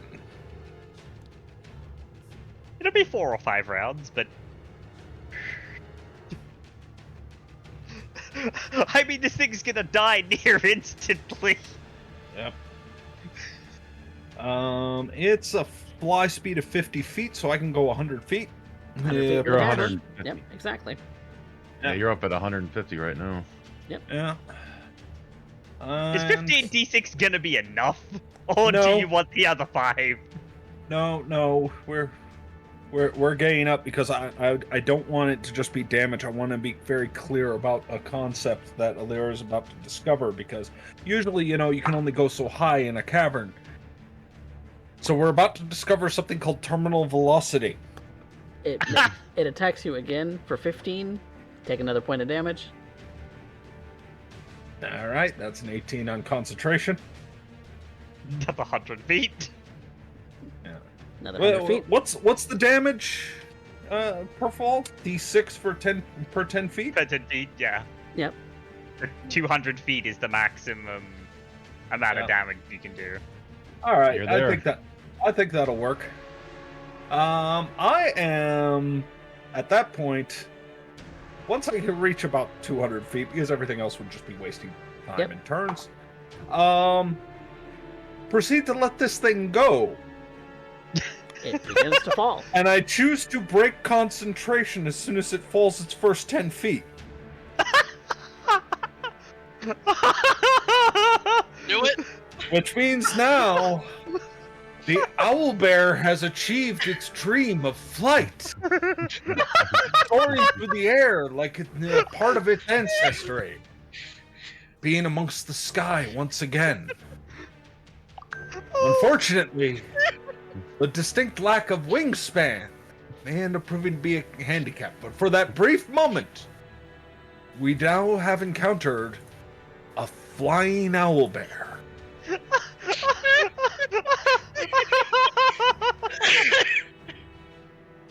Oh god. Well, that's 20d6, correct? That would be correct. That only does 70 points of damage. It is busted, but it's still alive. Well, guess what? Now it's got 3 held actions to deal with. As the fastest here, I shall go first. Okay. Why does that remind me of I did it on a Hitchhiker's dice Guide to roll. the Galaxy Mm. and the flying whale? Yeah. You're not That's wrong, funny. actually. That is indeed a natural fucking 20. Jesus Christ, Gavin. Look, that is the most damage I have ever done in this entire chronicle, okay? Let me have this. No, it was worth it. Oh yeah, And absolutely. then It's probably got broken bones, but it's not gonna stop. And that's a maximum of 18 points of damage. Is it dead? No. Okay, then I'm going to here's what's gonna happen. As it kind of gets into range as it's falling at terminal velocity, Cars is going to hop up, flip onto its back, and basically drive it the last 10 feet into the ground, slamming it there with a strike of lightning. And Cars is going to look to Vanya and Kurobe like, hit it now! Alright. You know what? I haven't had a chance to use this yet. Let's do Shatter at 3rd level. Oh. I will be not getting in front of that. Okay. Yep. Con That save. Cause, Yeah. make a con save. That one's gonna hurt a little bit. So I Yeah. can't dodge that. Yeah, you might want to be prepared because this is gonna be 4d8. It's That's a fine. I 21? actually get it all 21. because of Ring of Thunder. 21. Yep. Oh my god. How dare you? How dare. How dare. Alright, Luckily, it takes that's half damage then. Luckily, that's a 22. So I'll be taking a Yeah, quarter. it was a con save of which is half damage then. Let me do the math.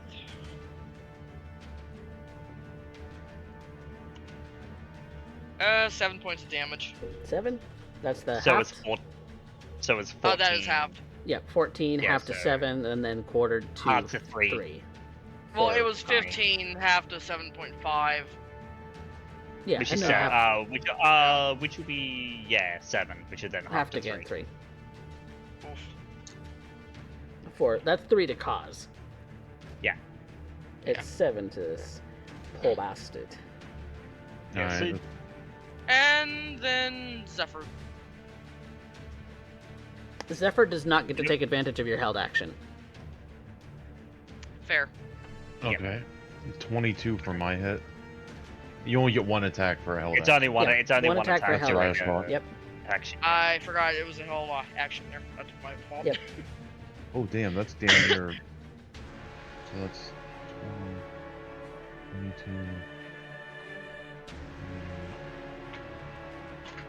22. That's 33 points of damage with 1 hit. Hang on, what was your attack roll? 22. 22. 22, yeah. Okay. I didn't hear that part, my bad. That was almost max damage.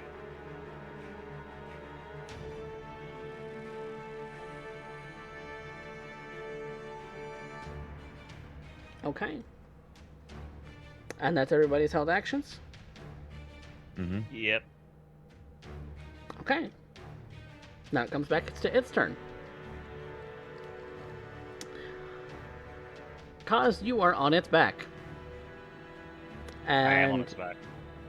Kurobe sticks to him too. Mm-hmm.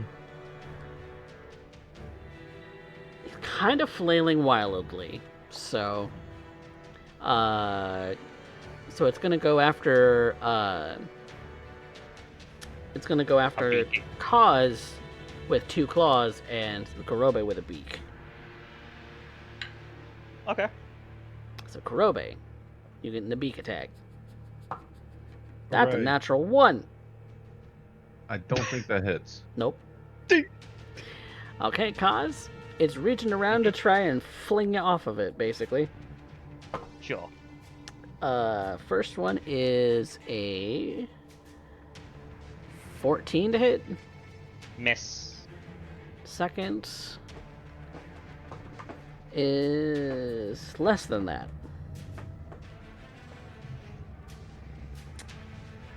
That's its turn. Is it back to Alira or? Yep, back to Alira. Oh, Alira is currently 200 feet up. Thereabouts. so we're going to dive. He'll hit make closer to another 100 feet. Let's see here. Just trying to think of. I don't think I have anything that might allow me.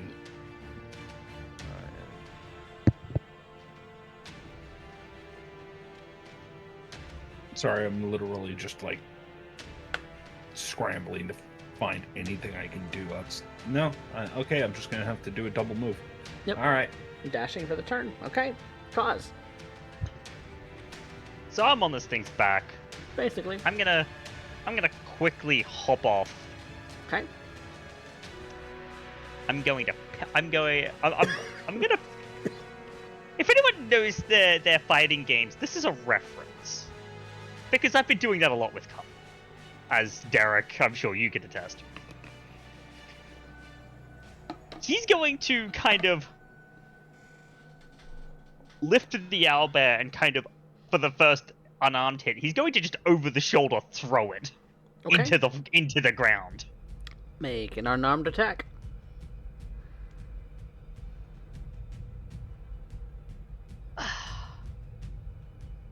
Natural 20. I'm just You gonna don't even roll have fucking advantage. I'm just gonna roll fucking damage if you don't mind. Don't ask me. I don't know. Just. I even floated these dice to test them because they're metal dice, and they came out fine.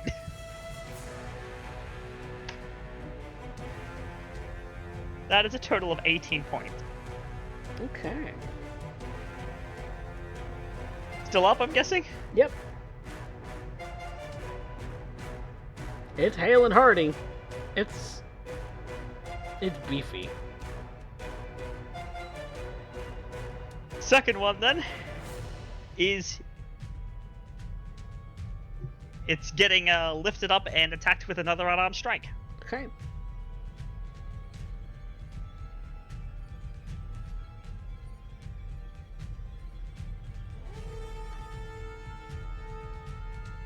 That's a much better 19.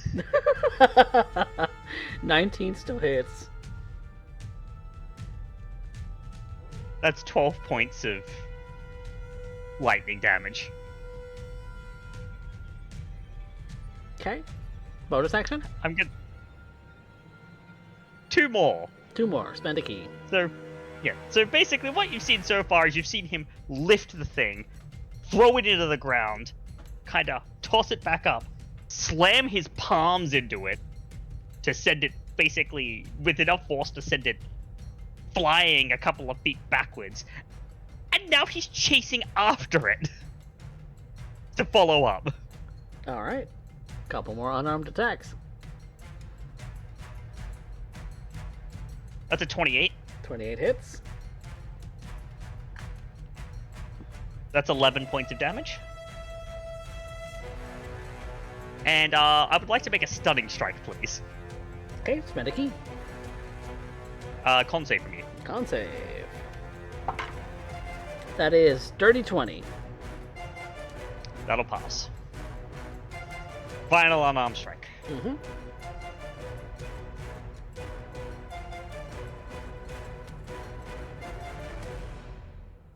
That's a 29. Hits. And that is 12 points of lightning damage. It is looking real rough. And I would like to make another stunning strike. Okay.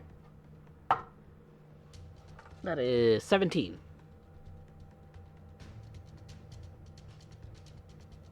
That just fails. Just fails. Your save DC is 18? Oh wait, hold on, let me recalculate that. Oh, sorry, no, passes. Okay, pass. Sorry, ADC is only 15. Passed. Alright. So what you've seen is Kaz is overhead thrown this owlbear into the ground, picked it up and pushed it a few feet backwards. As noodly as he is. Cough, cough, he did the Rashomon.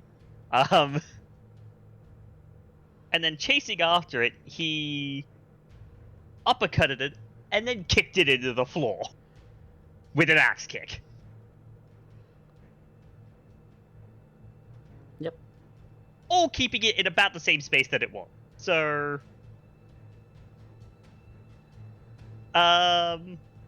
Vanya, How you gonna follow that up, Vanya? you and Zephyr are up. Yeah. Let's see. It is close enough that Zephyr will run up and Yeah. be able to take his attacks. I think I'm going to do a couple arrows before Zephyr goes. Okay. So arrow 1, nat 20. Roll it. Guys. Hey, this isn't Zephyr this time. This is me. This is Vanya. Vanya is out for blood. 13 points of damage. 13, okay. Second arrow. Okay. 22. Hits. 8 points of damage. Okay. And now's where we have to wonder. Is Zephyr going to make his third nat 20 of the night? Let's go. He does not. Okay. But it's still pretty fucking high. Yeah, because he has pack tactics, right? Yeah, and then his 2 hit is a +8. Yeah. So that's 27 to hit. Yep, that'll hit. So I can pick up the dice. 9 points of damage. And make that saving throw, please. All right. That is a strength save. Yep. 15. That passes. Damn. All right. Kurobe, what do? Seeing all this, Kurobe's going to step up and use his bonus action to let out a mighty yell. Okay. Hurrah. And then he's going to make 2 slashes. Okay. First is a 27. That'll hit. What is your weapon modifier? Oh, like my addition? Yeah, what's 6. the 6? Okay. So, yeah, you still need to roll for it. It's not that dead. Alright, so that is...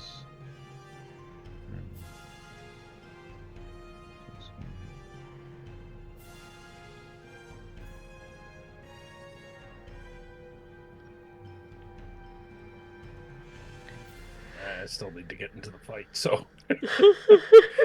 So That's 26 damage for the first hit. Oh, I asked you what your modifier, your total modifier was. You said 6, right? Oh, that's because of all the dice. You have a bunch of dice. Okay, yeah, it's dead. Okay. Oh my god, a Biotitan! It's a Tarask! Not that the stream can see it, but my cat is on the board. Oh, I It's a forgot baby. they can't see the map. Yeah, this is because we changed to a more narrative. Yeah. Yeah. Where you were. All in range, and then Alira, you come flying down and realize that it's dead. For flavor's sake, when it goes up to try to bite me, I just want to kind of catch it by the throat and then just kind of push it and kind of throw it up and step in and take 1 slash and just bisect it. Mm-hmm. Leaving it a bloody mess where it landed, basically.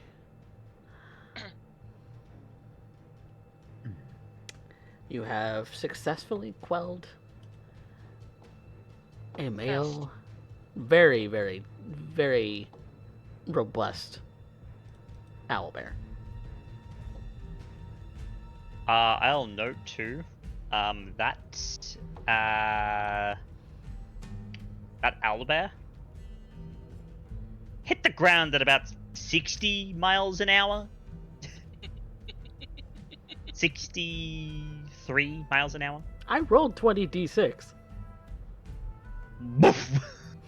That's leaving a crater. There's an impact crater there now, and it's Wile E. owlbear Coyote. shaped. Yeah, Wile E. Coyote shit. Yep. I told you I'm not allowed to use polymorph in other games.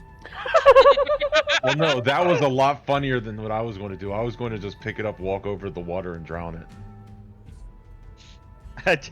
You know, I mean, that's much better. There's literally a list of 12 different spells I'm not allowed to use in another game.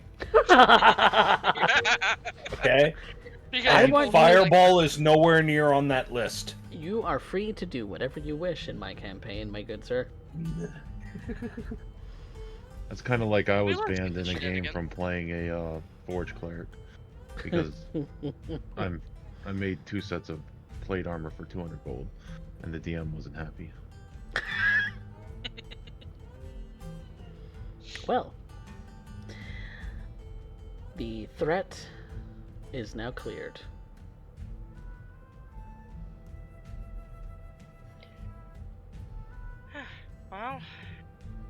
Anyone want any claws or anything off of these guys? Yeah. Are they edible? Yeah, Kurobe you, would- you might want to stop Allura from eating one of them. I mean, it's bear meat, basically. Kurobe would go about butchering some and probably talk to Kaz while he's doing it. Oh, that was good to get the blood flowing. Nothing quite like it, right? He kind of stretches his limbs a little bit. I see that the sword I lent you has served you well. Oh, against a mightier foe than those.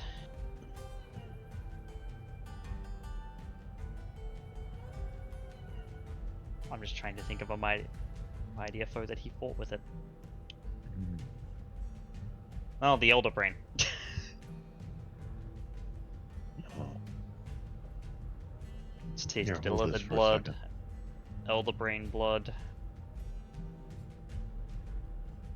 It's tasted a lot of blood. I just hope that you take care of it because it was made by a fine smith in my town. Of course, it's... Before having it in my hands, it had been a long time since I'd held a blade such as this one. This is the form factor I prefer for my swords. Thin, sharp edge, designed for quick strikes. Yes, it does make it easy. It is as if steel becomes water.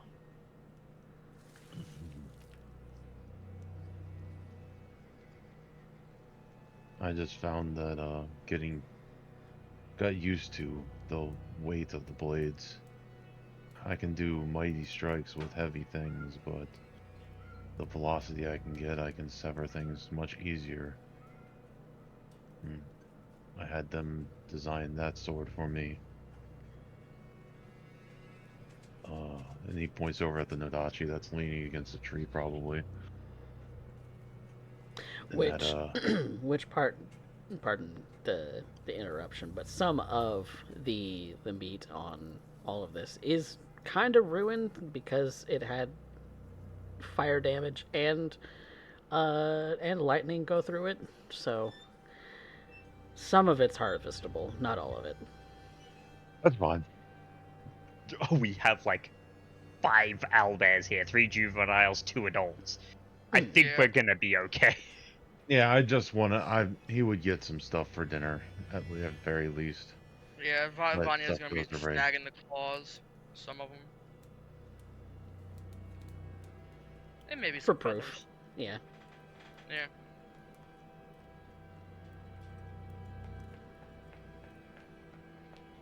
Vanya's just kind of sitting back watching the two of them. Feels good to be back in the forest of home. Even if she is across the country from her home village. Nice foresty air. The smell of the very aromatic flowers even still persists in this particular section of the woods. Pine and...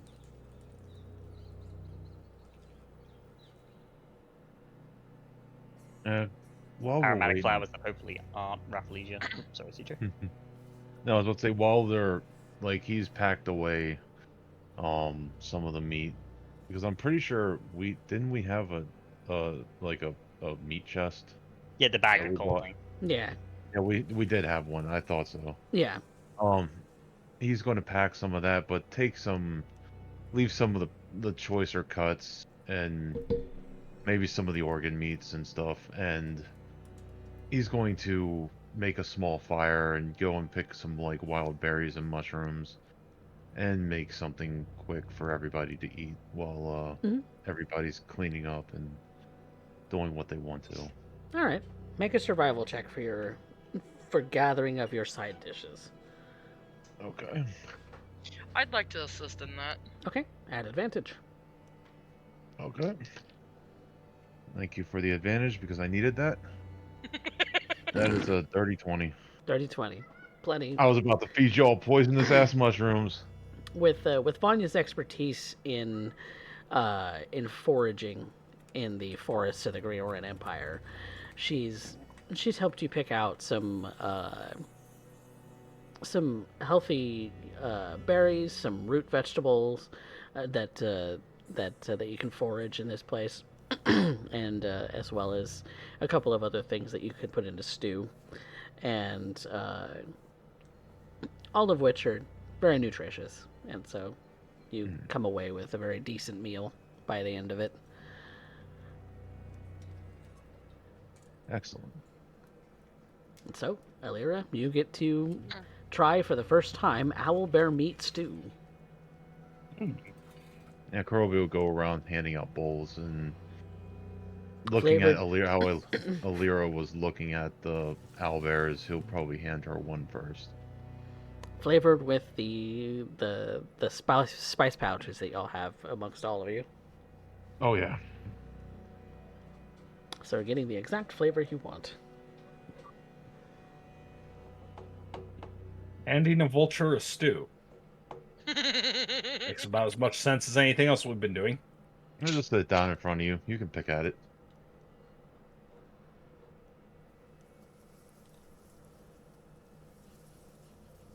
Alira is more comfortable in being her animal form than she is as her humanoid form for the most part. I can almost see the vultures looking from the bowl, looking to the carcass, back to the bowl, back to the carcass, weighing her options. But And I even put a bowl down for Zephyr. Of course. Because primarily of the meats from the stew, but Yeah. you have a fantastic meal, and you can camp for the night if you'd like. Sure, why not? It might be an idea, and we hit the prison in the morning. Yeah. All right. But as they camp, Carl's kind of turns to Vanya. He's just like, Vanya, if you could avoid catching me with those in future, I would appreciate it. You see, and he goes, dink dink, because Crystal Dragonborn, Gem Dragonborn, he's made of, he's partially crystal. There's no mechanical there's no mechanical vulnerability. Being shaken to my very core via means of high frequency sounds is not the most pleasant experience. Yes, there was lots of reverberation. I'm Oh, sorry. she did that to you too? Yes, all of about a couple of hours ago, when I was on top of the owlbear. I'm still Yeah, picking see, out he thorns. can dodge my hail of thorns. Can't get out of the way of the shatter, apparently. To be fair, cause I have also been on the receiving end of a shatter. From Lagan. Yes, but you're also not partially made of crystal. That's fair. Like, I understand. Being shaken to your very core by high frequency sounds is something that would be unpleasant for everyone. However, it's remarkably unpleasant for me, and I don't think I now have to explain why.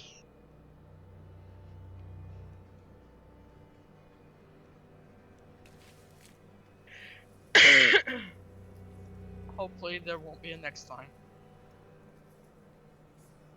Hopefully. And we can take the chance to rest and All right. Meaning that you camp outside, kind of at one of the nearby farming villages, going closer to the prison, as the prison is in the next village over, so it's not too far of a jaunt. But it is going to take some travel time. And so you make camp, you rest, you have a hearty bowl of stew to fill your bellies with, and, well, more meat to take along with you to make more hearty stews with. And so you make your way in the morning from the farming village. The residents welcome, thank you for what you have been able to help them do, and you are set off towards the prison. And the contact that you have in the city will pay you for the job well done.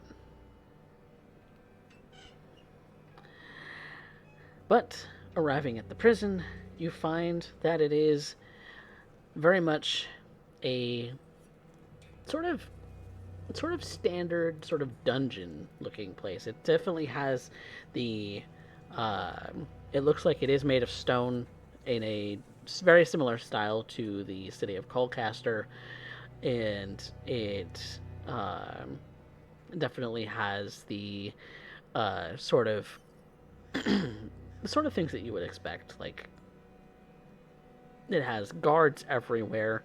There's but it looks like it is primarily just a mostly windowless stone structure that seems to span for several hundred feet. So you imagine the interior, several hundred square feet, as well as there may be dungeons underneath. But the guards halt you as and question you as to why you're here. So how do you proceed? Vanya is going to show paper with job information on. Oh yeah, I wanted to ask, why are we going to a prison? Because I wasn't here. Because there is some clearing out of maybe the dungeon sewers to do. Oh, more sewers. Alira's favorite. That's why we were saving it for last. So, you present the job info. The guard informs you that there is no need for your weapons. You may leave them at the desk. That if that is all you are here to do, that you are you'll be escorted there. Now, what you'll realize, those of you who are spellcasters, is that there is a distinct lack of magical presence here. Dead magic zone. Lovely. As in, even your cantrips, when you try to manifest them, even nearby to the prison, they do not take effect. Huh.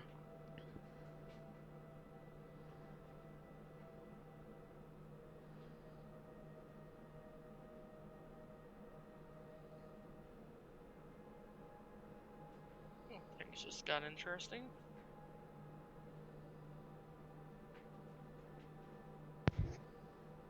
Dead Mac.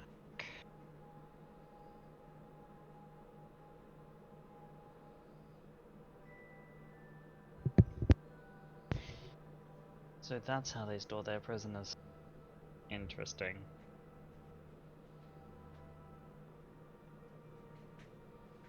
I mean, it's effective. When you have the sorts of prisoners who, well, are an entire threat to the existence of people in the city, you take the most precautions to keep them as docile as possible. Powerful wizards are nothing without their spells.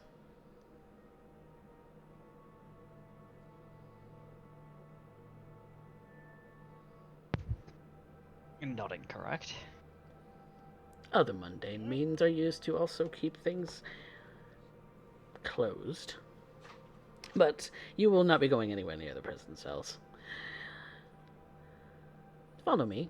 Your escort then takes you to a staircase that leads to the lower levels and then to the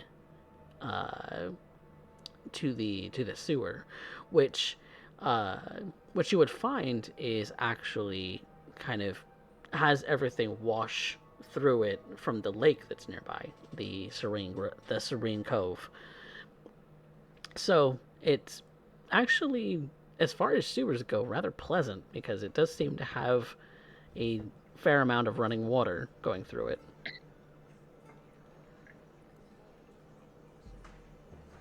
It doesn't seem nearly as dried up as the Colcaster sewers.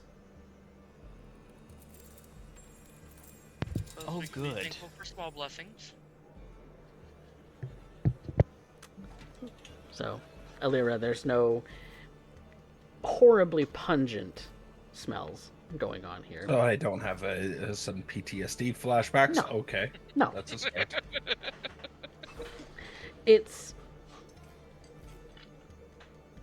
there is some of that, but it's not like it's getting clogged anywhere. You get this distinct sense that there might be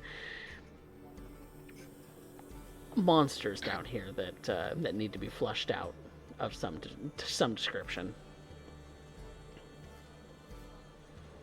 The guard will inform you that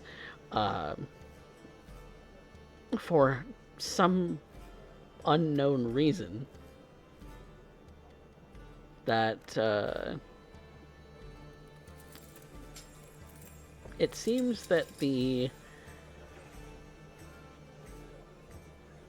something's gone awry, in which some of the sewage has got up on its own and walked away. And you're wanting us to go down here without any weapons to deal with it.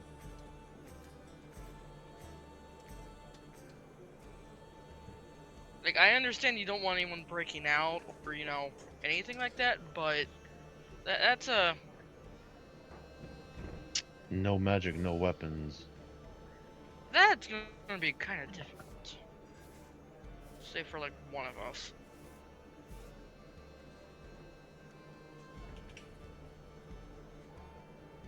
Well, how Oh, are wait, we wait, supposed to two. deal with it in the same manner?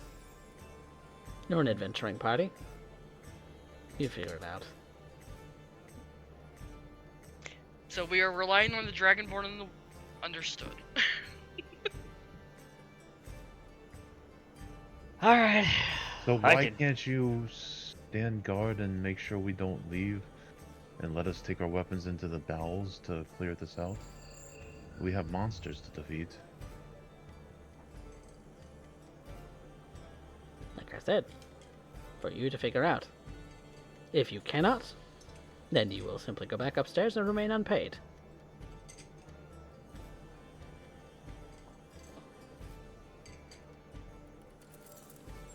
I'm sure we can figure something out. I'm not down paid there. to babysit you.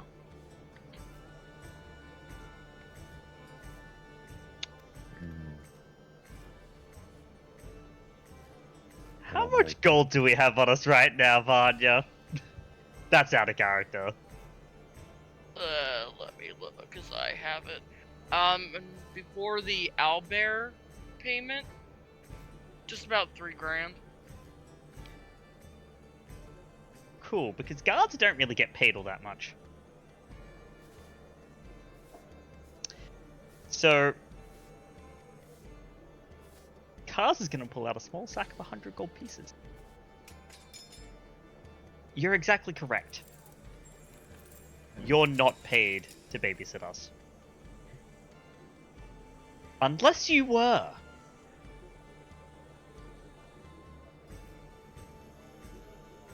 And he Meaning, holds up the sack.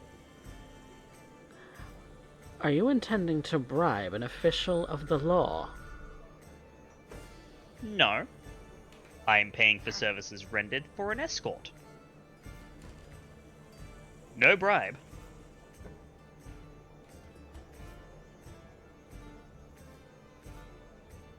Make a persuasion check. Sure. I'd like to assist in that. How are you assisting? She'd simply say, God, I just had the line in my head too. You're just simply watching us to to keep the integrity of the prison, while ensuring that we can still do our jobs. At advantage. That's good because that is a natural paternal. Natural 20. God damn.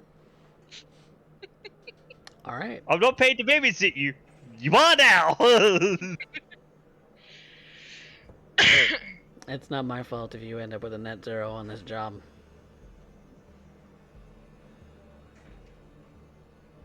Oh, we'll see how well it's done and see how it goes from. And he'll actually grab weapons appropriate to each of you from a weapons rack of his own. Your own weapons, Yeah, that'll have to stay. That's. they'll have to stay. So there's a short bow, there is a quarterstaff, there is a couple of short swords for those who want them.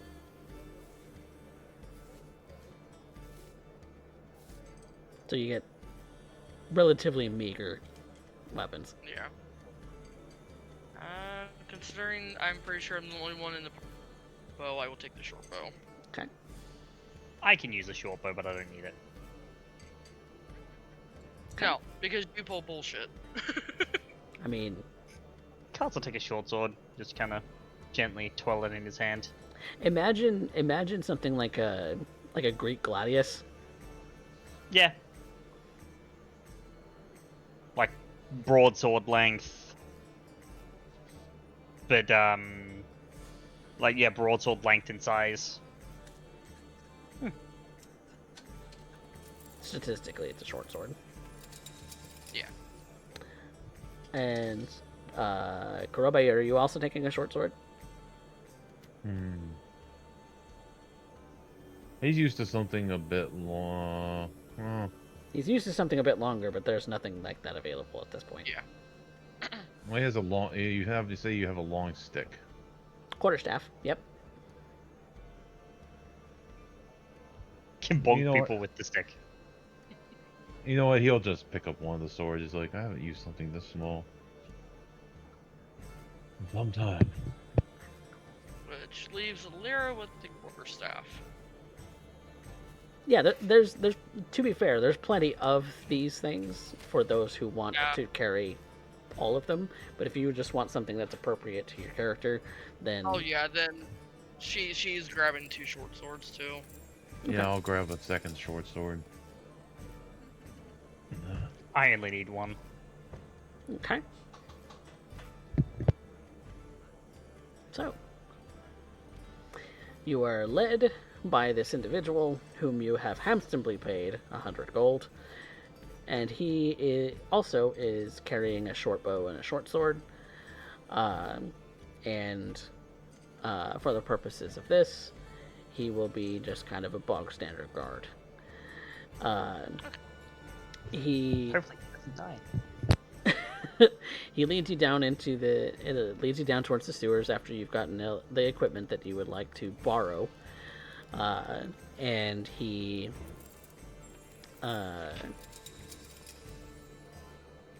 with the what kind of looks like a flashlight mechanically. It kind of is one. It's not powered by any kind of arcane means, so it's more of like a candlelight lantern, like a hooded lantern or something like that. He's kind of leading you down in there. There's so it does provide some light for those of you who might have very little in the way of dark vision. But kind of leads you to a spot in the sewers where they've encountered one of these things before. It's really odd. Have you ever encountered something like that before? where essentially filth just animates itself. Would that sound like anything I've taken on in my career? Anyone who wants to can make an Arcana check.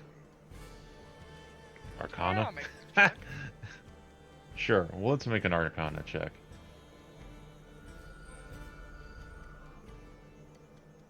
21. Okay. That is a 19 minus 2, so 17. Okay. I'm too dumb for this roll. Bad. Why are you too dumb for this roll? -1 with no hit skills in it, so I'm just baiting something bad to happen if I do that. Hey. I already rolled nat ones when I have. I got a 0. Not me. That's not actually me. I have a can't. But that's just like that's what Derek is trying to avoid. It's I got a 0. Well, Why does everything taste purple? To be fair, Kurobe has the potential for a -1 on a roll. Yeah. Yes, but Kurobe doesn't have my dice. Fair. Bro. Like I said, anyone who wants to. The only one. So, Kaz, what was your total again? I didn't roll. You didn't roll. Okay. Yep. Uh, No, that's it. I'm also kind of saying, yeah, this ain't my forte. Not doing it. As a previous monster hunter, to a degree, Vanya, you know that there's some strange things that do happen to pop up from time to time, including, but not limited to, what looks like jelly, or, jello consistency, something sort of blobby and sort of mucusy. You've seen oozes a couple of times before, and they could potentially be made out of any substance, but strangely, no one is really entirely sure how it is that they come about. But perhaps there's some kind of weird interaction between different forms of magic or different, chaotic things that happen in some of the wild magic zones that happen in this place, that things could just animate on their own from time to time. Which is really weird that it's happening here, because this feels like a dead magic zone.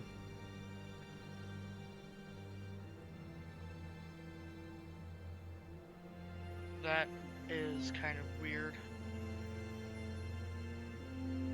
Why happening here though? That's Things of a weird nature have been happening all over the country. happening all over the world, technically. I don't know where they come from. They're mostly just absorb everything that they come into contact with and continue to just grow in mass. I don't know that they're hostile, except one person did see that when they threw a rock at it, it just simply absorbed the thing, and then, because it's mostly see-through, but then the rock was no longer embedded in the thing. It was just gone, like it had been absorbed or something.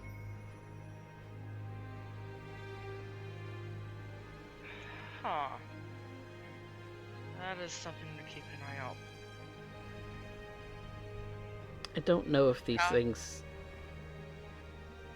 get very big around here, but I'm concerned that there might be some, so that's why we put the notice out. How far down were they seen? All over. Small ones tend to be, you stamp on them and maybe they'll just kind of explode. In filth. It's disgusting. Well, I mean, consider where we are. And she's gonna see if she can start trying to find one. Okay. Since this is not your favorite terrain, you're not going to get your proficiency at expertise, but you can make a survival check to try and track down any of this goop from a creature specifically, not necessarily raw sewage. Dropped my die there for a second. And it's a survival check, you said? Yep, survival check. Dirty 20. Okay. You find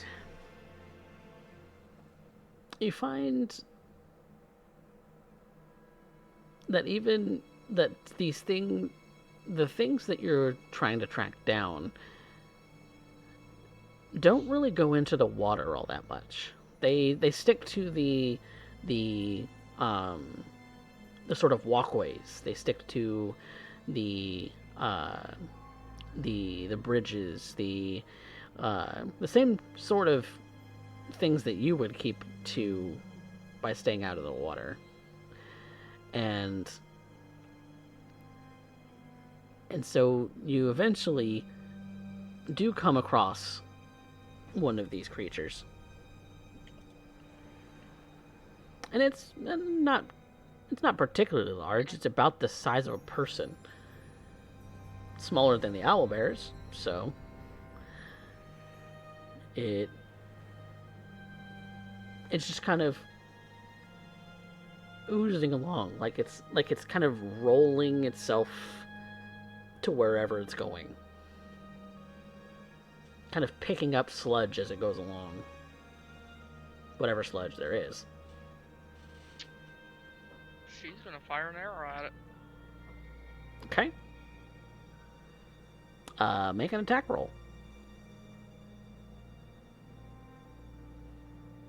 Dirty 20. Stop rolling 15s. You hit it. And you see that it does take damage as per your damage dice. What was the damage roll? 8. 8. Yep. So that's the D6 plus your dexterity modifier? Yep. Okay. Yep.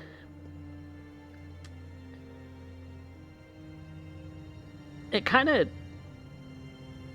of just starts to move a little slower. Like it's injured.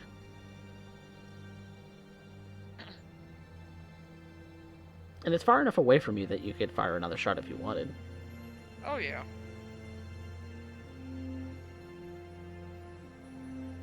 $21. Hit. Max damage, 9. And it just kind of ceases.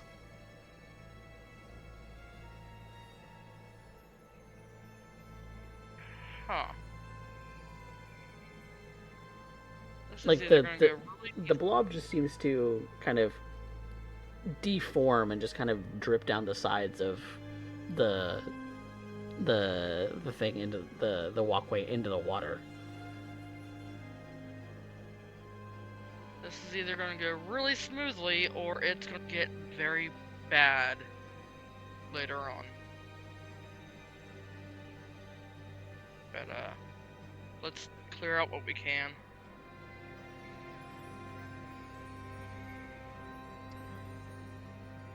And when you go to investigate this space where the blob had kind of been walking, for lack of a better word, you do see that the tips of the arrows that you had fired into it are corroded.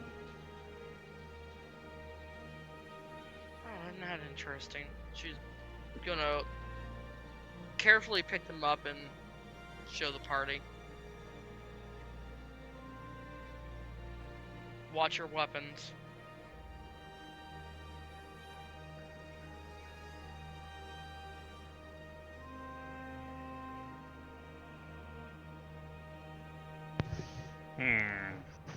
That's kind of what's been happening to us. You know, you stamp on it with a plated boot or you hit it with a sword or something like that, it starts to eat the thing. Like an acid of some kind.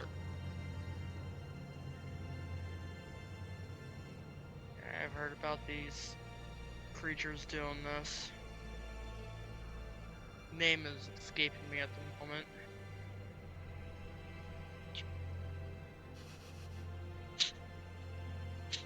He's got sharp claws at the moment. Beepy. So, what do you do? We go find more.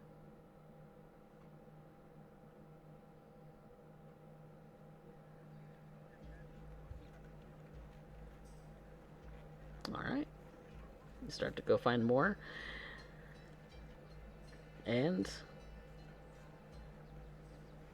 Kurobe, there's one that seems to be not too far off from you. As you're kind of traveling through the sewers, you're welcome to do what you would like to it. Well, if we're just here on the extermination mission, Mhm. I'm just going to start taking some swings at it. Okay. Make an attack roll. That is a 27. That'll hit. It's a D6 for a short sword, correct? Yes, it is. D6 plus strength. Or That's dexterity. 10 points of damage Okay. for the first hit. For the first hit, okay. You will take a penalty of -1 to each damage roll every time you hit this creature with it. Okay, As that's a natural 20. All right.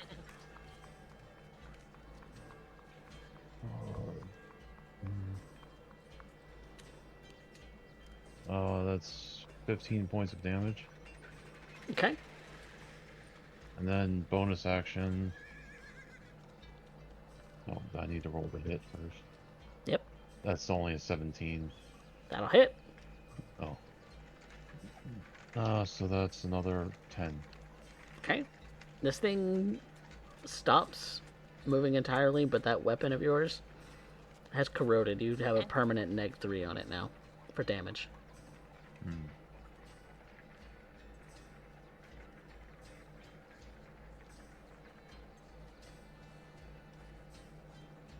See what I mean? The guard says. Eats through metal. Yeah.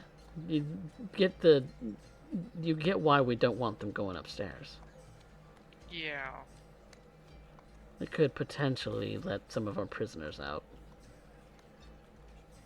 Definitely wouldn't want that. And these are dangerous fellows that reside here.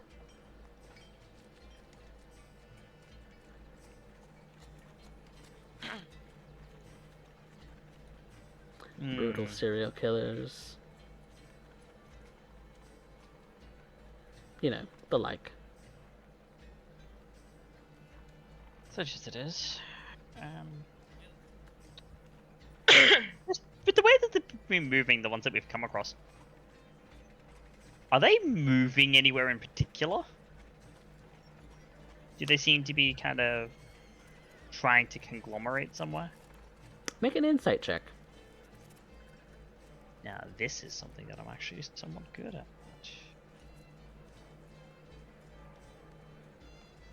Somewhat.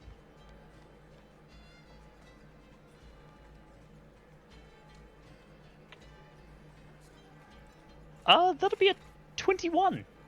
Okay. From what you've started to notice about these creatures, and Vanya, you'll probably have a little bit of this knowledge yourself, is that they're not particularly intelligent creatures. In fact, the reason that they would even reach out to try and even attack is because they're being attacked themselves. But otherwise would pay you no attention, don't seem to be particularly intelligent, don't seem to be particularly perceptive, don't particularly seem to desire for anything, to be quite honest, but they do seem to be kind of following the water towards what you would probably assume is the exit drain.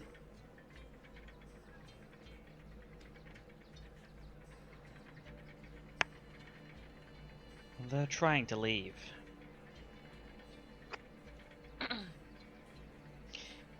These things would only attack when provoked, which means there is something down here that's agitating.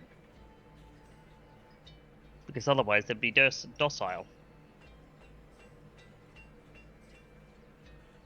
So we deal with So we them wanna- along the way of finding that.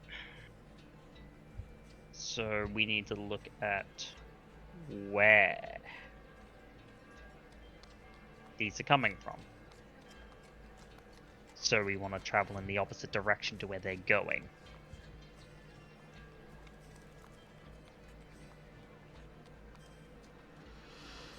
Yeah. And so that's the way we're gonna travel. All right. Sound. Yep. Okay. So you go back towards the, instead of going towards the exit drain, you kind of point your direction towards the point at which the water comes into the sewers, and you start following that for a little while.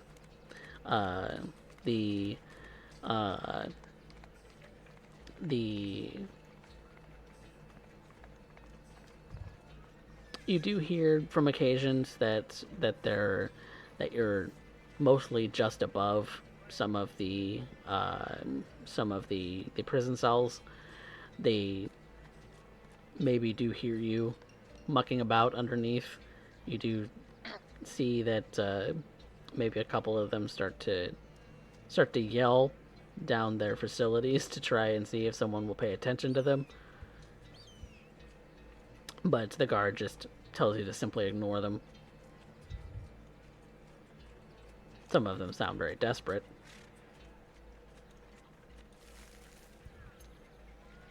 Vanya's just ignoring him. I mean, Kaz is listening, but he's not saying it.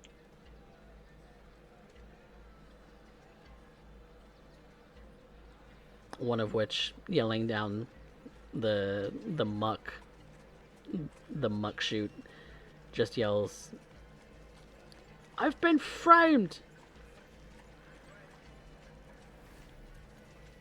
I can hear you down there!"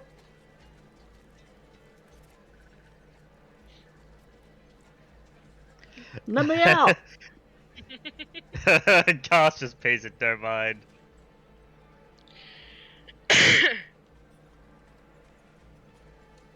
You were muted there, Raven. Damn it. Is that better? Yeah. Yeah. Okay. Yeah, Vanya's just ignoring it. Continuing on. Alright. Been framed. No, you haven't. No, I don't think you have. I think that's a cap. I think you're lying to me. But you eventually find yourself at sort of the entry point of the water to the sewer system. It is it kind of looks like that lake and river water are kind of funneled down through this sort of narrow sort of tunnel, and then kind of disperses throughout the rest of the sewers from here. The water is coming down at a pretty high velocity, and you know that if something got caught up in that, they would easily get swept away. That there is very little anyone could do if they get caught up in this. Especially because it goes hitting against solid rock and pathways with stone walkways and things like that. Someone would easily swept up and battered if they took a wrong step and slipped. It's very wet down here, so it is kind of difficult and hazardous to walk. So you're walking at a bit of a slower pace. Yeah, I'm the only one who can move normally, because I could ignore difficult terrain and stuff due to my unarmored movement and things. And so, but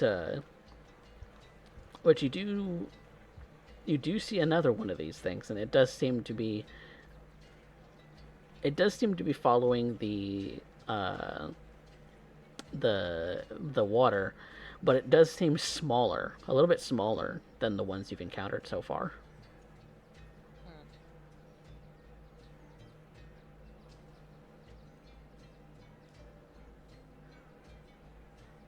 So are they just coming through the pipe?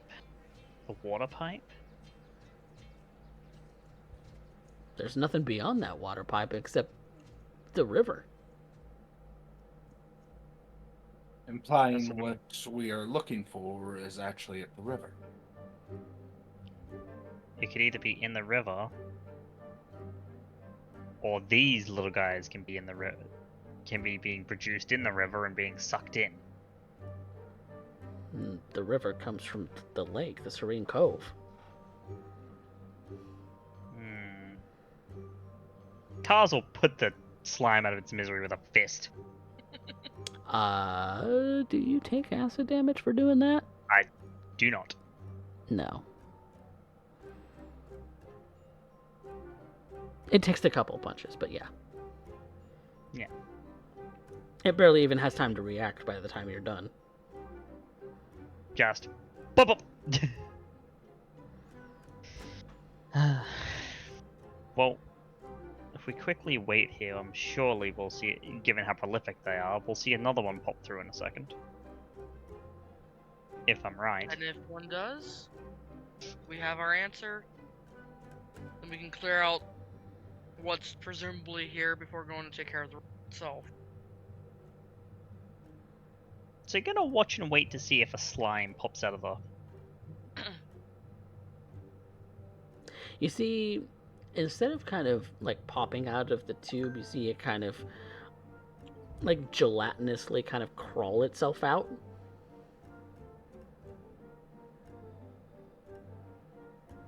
And there is our answer.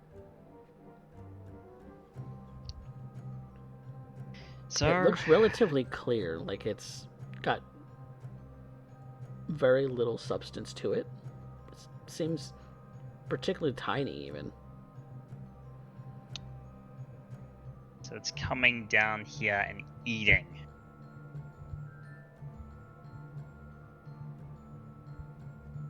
Is what's going on. Is there a grate up at the river? Sort of. It's not terribly small by any means, but there is a grate there to keep, larger things like driftwood and things out. But not slime. Well, I think it goes to show that 1-inch holes in a metal grate don't stop it. No, certainly not. How big is the slime that just came through? It's about the size of a tiny creature. It's about an inch. I think we're looking at a much bigger problem at the grate specifically. But the water hasn't stopped flowing, so that's odd. Well, yes, they'll just pass through.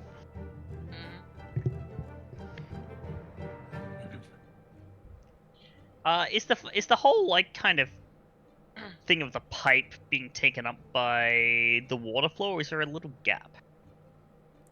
It's fully taken up by water. There's no gaps. Okay. It, like I said, it's coming down at high pressure and kind of would easily sweep you away if you got tossed in the water. I've got a stupid question. Is there any way we can close off the pipe until we get this taken care of?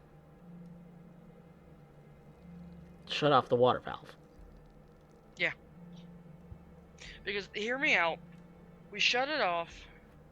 It's going to take them a little while to eat. If they even can at all. Which at this point, with them just being tiny, that's one thing. We take care of the ones that are already down here, go up, take care of whatever is at the grate, if anything. Well, we don't even need to take care of the ones that are down here. They're trying to And then whatever is remaining in the pipe, we can either come down here to this exact spot and deal with them right then and there, or they can just leave on their own. It's a bit of a conundrum, but The thing train about of that thought. is that shutting off the water valve, if they eat their way through it, I can't. There's no way to replace it. This thing was built ages ago. Then It's already Some kind of of corrosive at the moment. so I don't want to worsen so the problem. so some of us will need to get up to the top side first, and then you'll need to shut it off.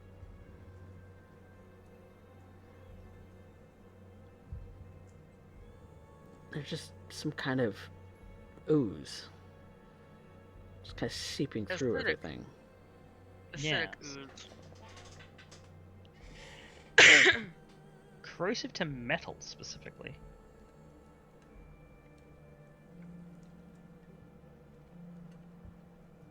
The question is, are we going to be able to get our weapons back if we go to handle the one at the grate? Well, you leave the premises, you're free to have your things back.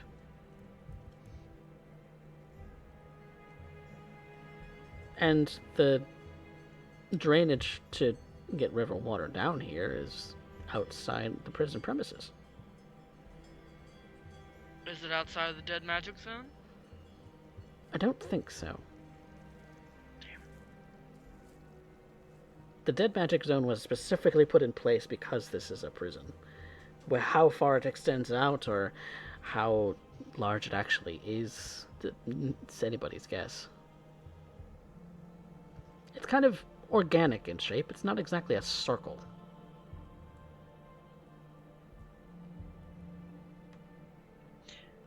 We've tested the perimeter, so. So you've tested at the grate as well. I'm trying to figure out the best way of splitting the group here. Because Well, like you said, they're harmless, other than being provoked. If no one provokes them, there's no need for anyone to be down here. Yeah. And there's no They maintenance own- crews that we need to make aware of at the moment. They only really eat metal and rocks It's sludge. and and sludge. sludge. Perfect cleaning system for the sewer as long as you don't bother them. It's not too many. Maybe we should take some of these back to Colcaster. Colcaster has a sewer problem? Yeah, they did. At least, like, one hell of one. Alright. Let's get topside and see what the hell is going on. And the guard will go to escort you out of the prison and to the exterior of the complex itself, leading you to the river where this river water does come from.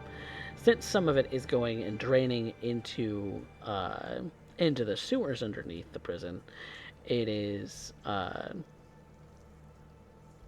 it seems a little lower than a river of this size should.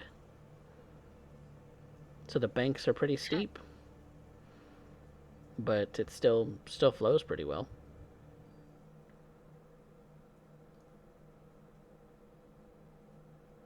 And we've got our own weapons back. Mhm. Yay.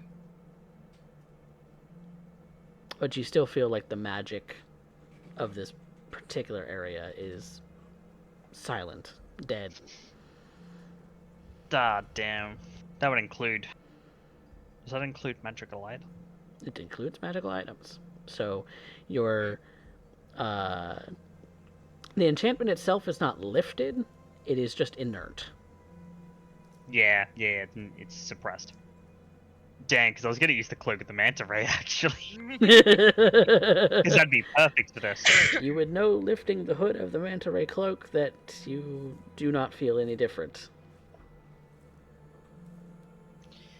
when normally you would feel like you could breathe water. Then I suppose I'll have to dive in then. The Bonnie's water going is right after. running pretty fast, so you do have to be aware of that. So your speed, even swimming, is going to be a little bit slower. Okay. Oh yeah, no, it's gonna be slow. It was gonna be slower running. Yeah, your work 'Cause swimming I'm is half fast. your walk speed anyway, but it's kind of treacherous, and so it's kind of difficult swimming. Yeah, that's fine. Yeah. Cars would take a deep breath and dive in. Okay, then I need you to make me a strength check, or athletics rather. Strength. Athletics check, eh? Yep. I'll take a natural 19. All right. And Vanya, you said you're diving in too? Yep. Also make a strength check.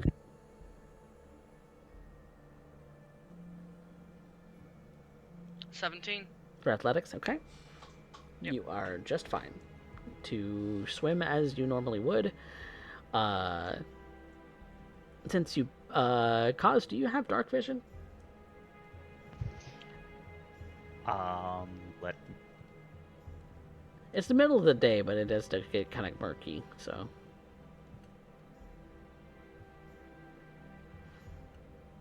Standard Dragonborn don't. No. No, okay.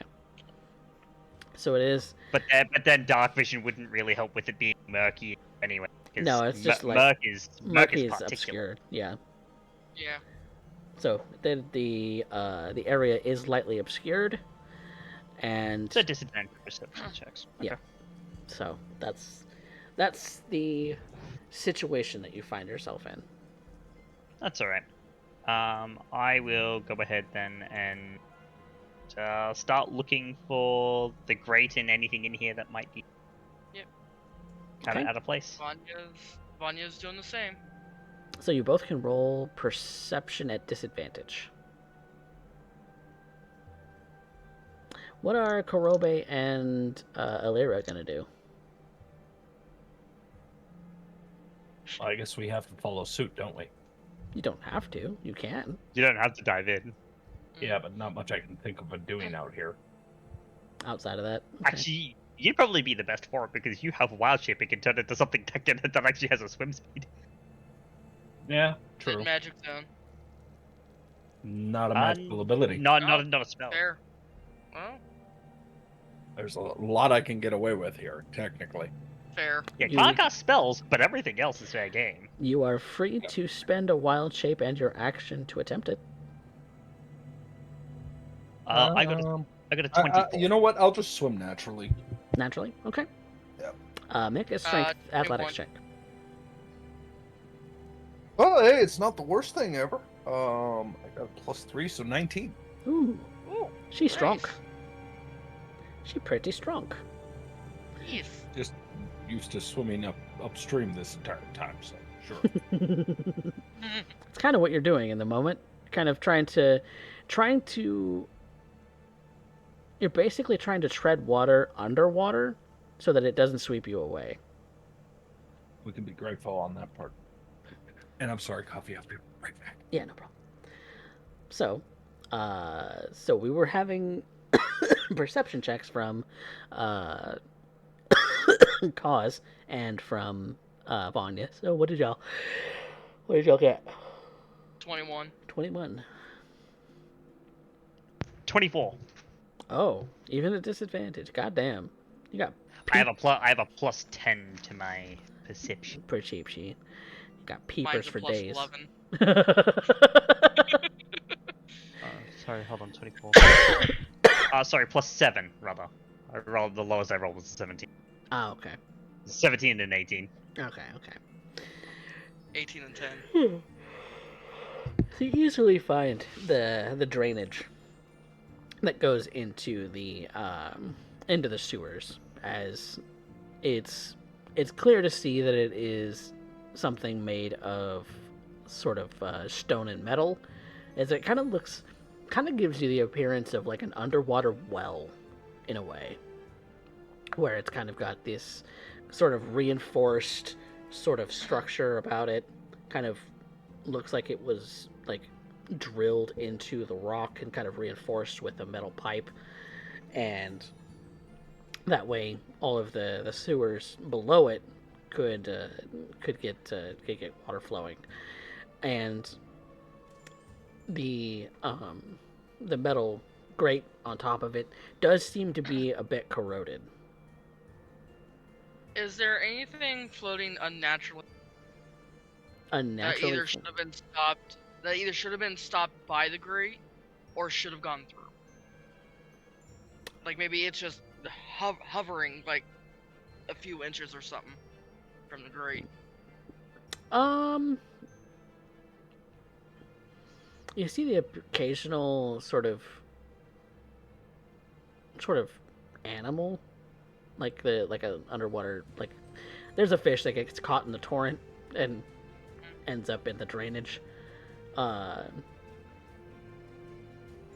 it's a 1 inch grate, so a fish would probably just bounce off or get stuck in a torrent, something like that, until it can't move anymore. Kind of getting beaten to death. Yeah, I'm looking for something that's kind of like it got stuck in gelatin.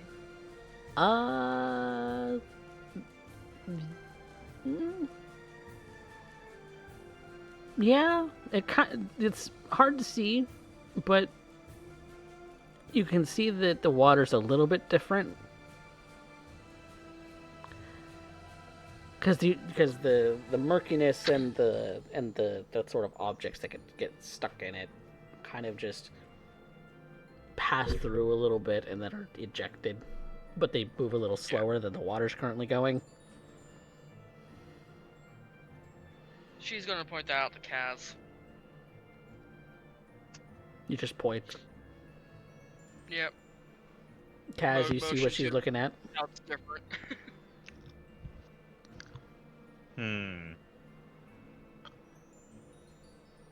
As you have also This seen the same thing. So this might be where the oozes are spawning from.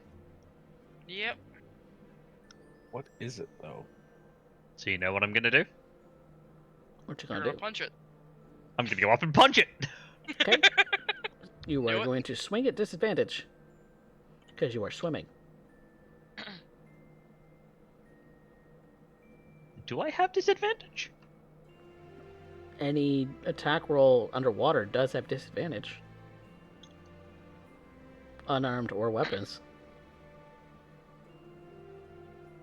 The only thing that doesn't have disadvantage, I think, is crossbows. Melee weapons. When your target is underwater, if you don't have a swim speed, your weapon attacks are made at disadvantage unless you attack with a dagger, and unarmed strikes are made. So yeah, disadvantage. Yeah, but it's also your dice. You'll be fine.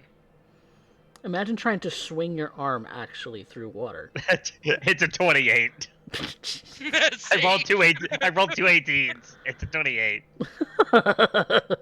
Okay. See, Roll me unarmed it's your attack dice, damage. you'll be fine. That'll be 10 points of cold damage. 10 points of cold damage. Well, that doesn't do what you think it should. Does it kind of just ripple? No, you have injured whatever this is, but it doesn't do as much as you thought. I'm gonna punch it again. Okay.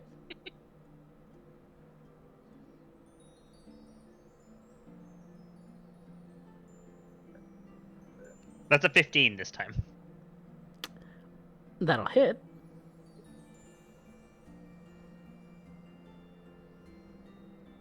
I'm going to be doing 12 points of fire damage this time. Fire damage is ineffective underwater. Oh, that's right. Okay, no, he would know that. Sorry. Lightning damage. Gonna be lightning damage. Okay. Because Cars would know the fire damage is ineffective on. Let me see what.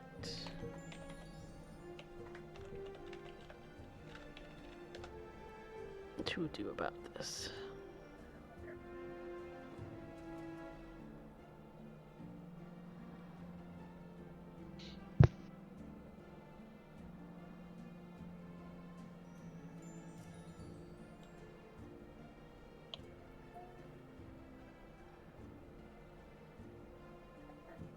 Okay.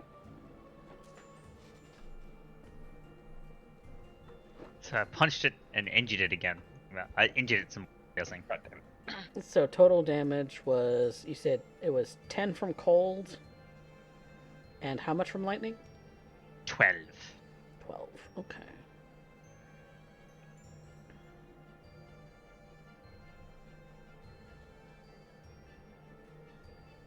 Okay. Well, you have angered it. It is going to swing a tendril at you that just seems to kind of eject from the main shape to try and attack you.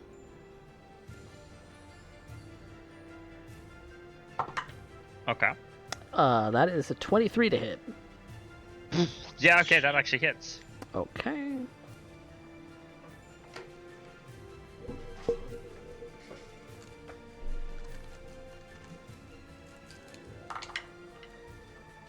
That is going to be 10 points of acid damage. Ouchie. Alright. Okay, Vanya, what you doing? She would have brought down her ordinary short sword instead of the drow one, seeing what this thing can do potentially to metal. She's taking a swing with the short sword. Okay. Make an attack roll. This is at disadvantage, right? Yep, disadvantage.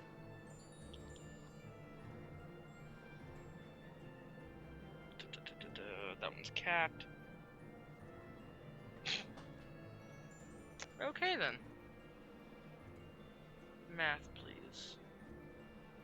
Short sword is 18. not a disadvantage. Because, yeah, if you attempted a melee attack, it has disadvantage on the attack roll unless they're using a dagger, javelin, short sword, spear, or trident. Okay. There's a very specific list of apparently weapons that work underwater, and the short sword's on that list. Because maybe you can just Well, poke. Yeah, just... well, I'll stick with the 17, because I don't feel like doing math. Okay. Actually, yeah, that makes sense. Because piercing weapons. Thrusting weapons.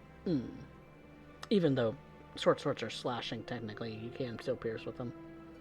I Yeah. don't think they are. I think short swords are also piercing. No, they're not. They're slashing. No, they're slashing? Typically. Yeah, well, Alright. That's 7 points of damage if it By hit. me being goofy. What's that, Vanya? that's 7 points of damage if it hit. 7 points. Okay.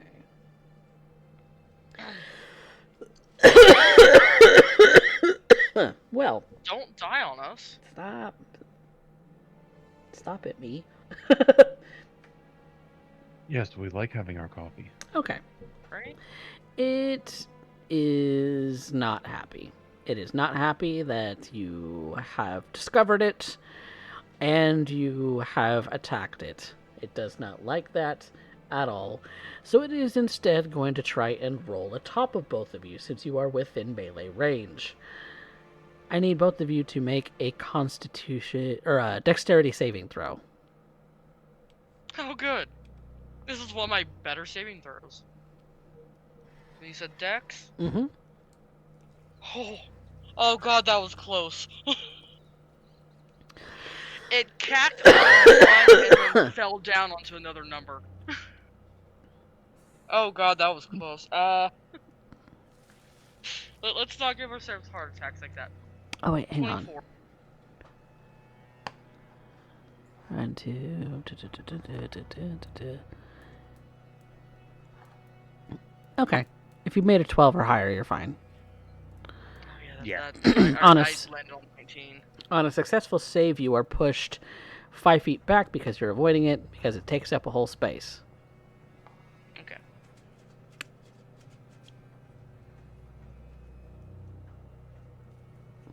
creature that chooses not to be pushed suffers the consequences of failing on a failed save. Okay. You both passed. Alright, cool.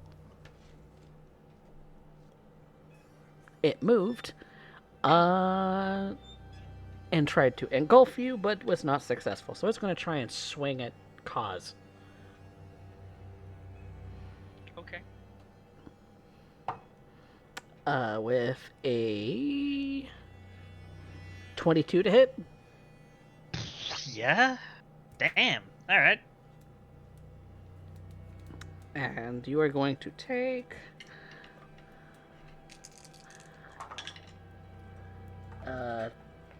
12 acid damage. 12. Yeah.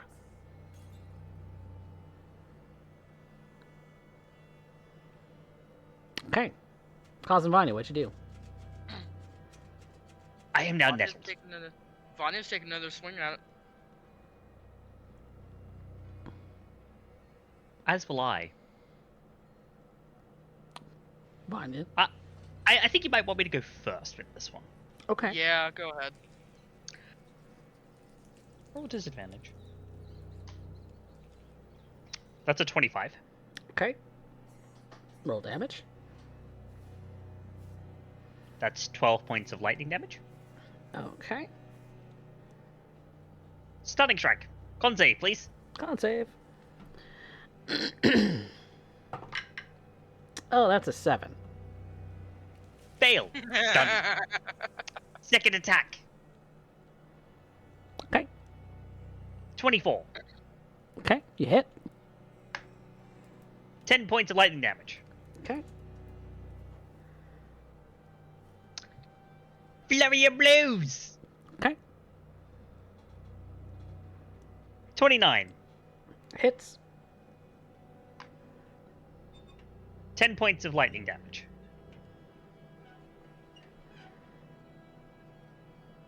Okay. Natural 20. Okay. That fell table. 17 points of lightning damage. Ooh, lordy.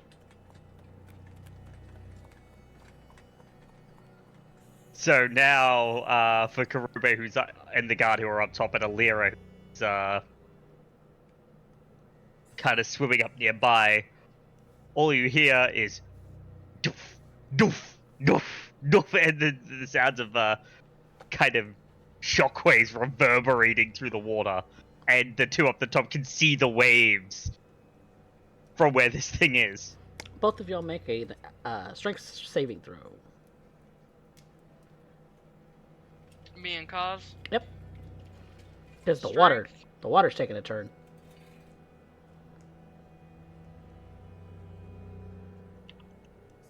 $24. 20. Okay. You remain in place. You are not pushed by the water. It is this thing's turn. It is going to attempt to Did move. Vanya? Did Vanya hit it? Oh, No, I didn't. Vanya. Yep, Vanya gets her turn. 2 attacks with advantage. Also, it's not going to do anything because it's stunned. Yeah, that's a nat 20. Natural 20. 3 points of damage. Damn. On a D. Wow! Vanya does not have very high strength. Or dex. I still have a +5 to the short sword swing. It's just the modifier for damage. Mm. But yeah, she has taken a second swing. 17 Hits. to hit. 5 points of damage.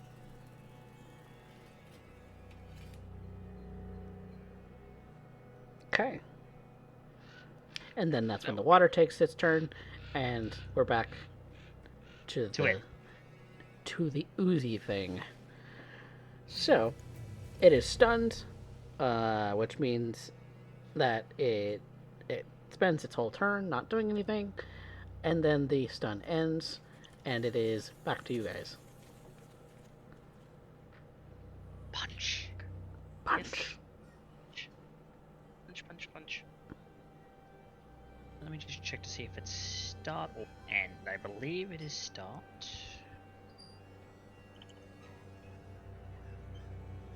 End. So I'll still have an advantage. Still, these attacks will still be flat for this turn, and then it's. Okay. So that'll be a 23 Hits. with a 11 points of damage. Okay.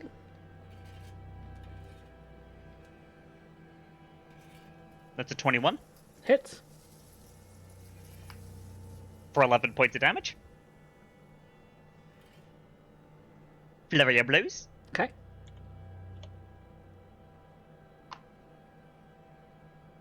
Another 21. Hits. 12 points of damage. Okay. Last one. Natural 20. Okay.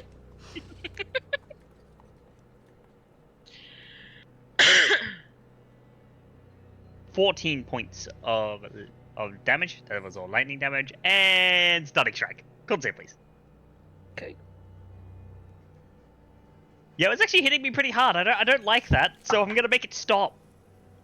Forever. That is 23. It is no longer stunned. Nope, that's a pass. It's no longer stunned. Vanya, stab it. Yep. Stabby stab. Not a whole lot it can do. First one. 17 to hit. Hits. 3 points of damage.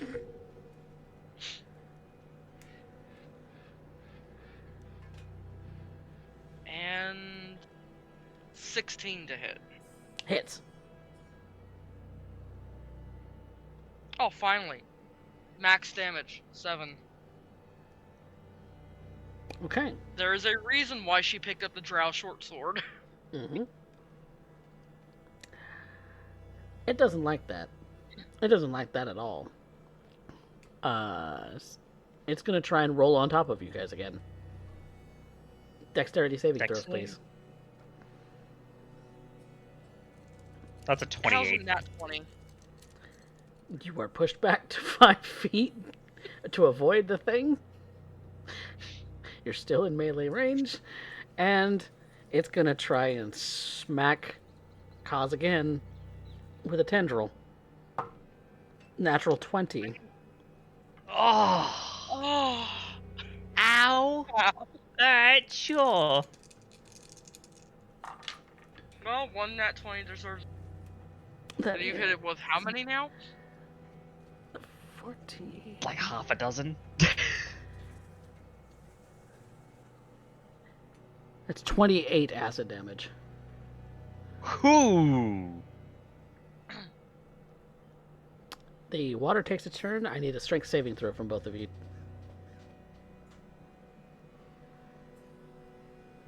Dirty 20. Also a dirty 20. And you save. You're fine. Karobe and Alira, are you two doing anything to jump into this at all?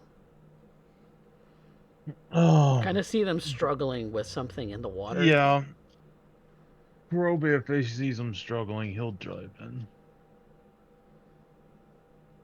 Okay. I need you to make a strength saving throw, please.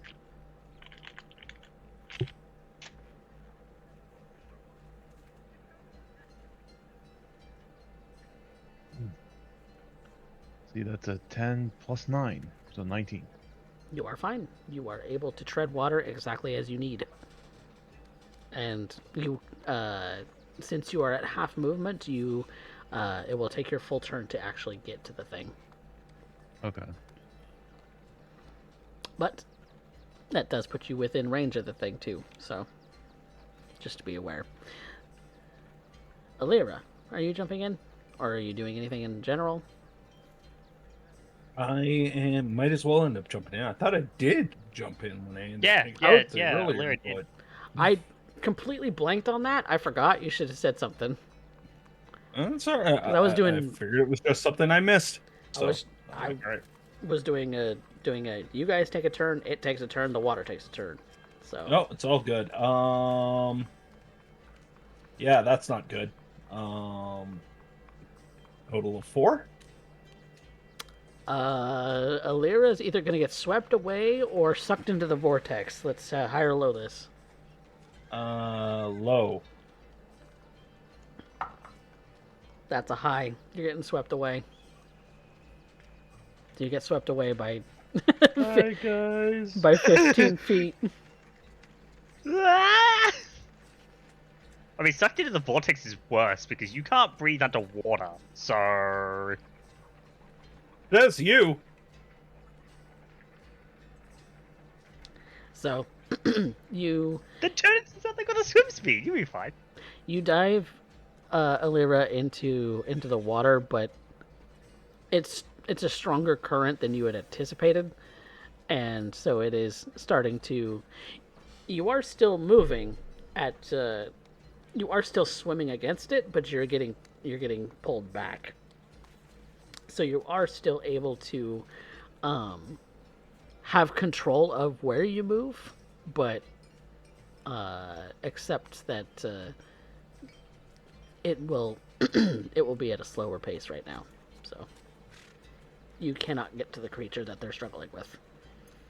So Fanya and Kaz. Punching it. Punch.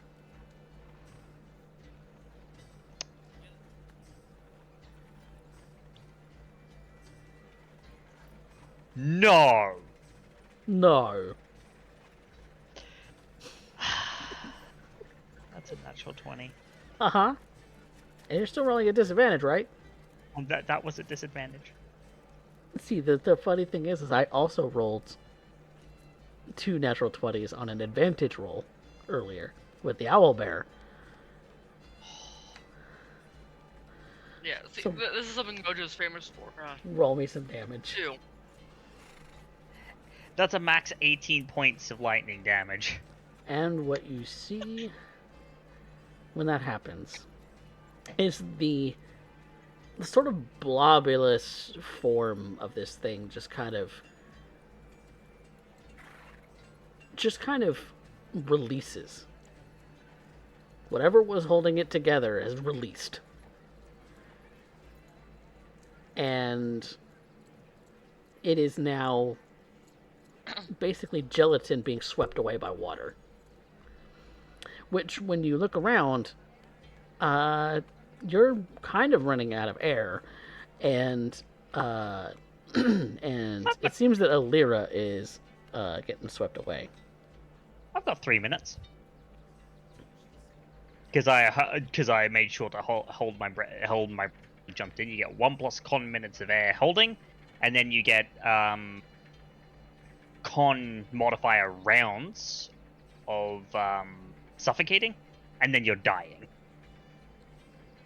Is the breath out. So I've got a couple of minutes of air. But I see Alira is struggling, so I'm You've also kind of taken a beating too, so you know. Can I swim after Alira? Yeah, of course you can. Okay. You didn't get damaged in the fight. Yeah, I'm gonna try to swim after and use my strength, and because I probably have powerful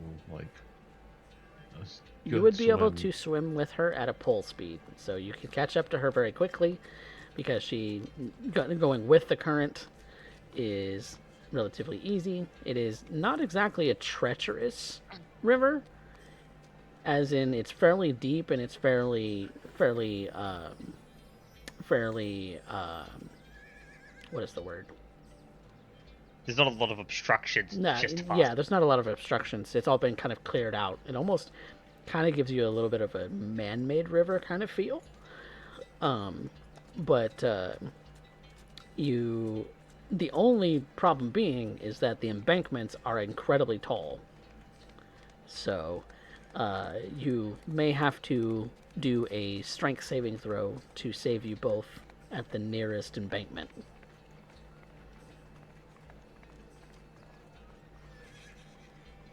So, Kurobe, strength saving throw, please. Okay.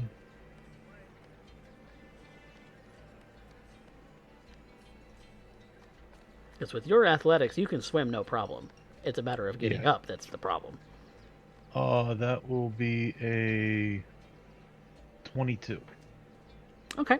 Yep. You're able to pull Alira to the nearest embankment. You find a well sort of entrenched rock that you reach out and grab to pull yourselves closer to, so that you can climb up to get out of the water.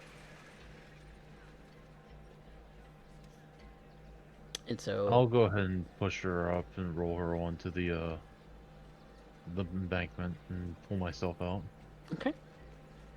And for Alira and Kaz to do the same thing, I need you both to do a strength saving throw as well. For Vanya and Cos. Instead of that, I'm going to hook Vanya under the arms. I'm gonna pop my wings and I'm flying directly upward. I'm still going to call for a strength saving throw on that. Yeah, okay. I'm not the one making it though, so.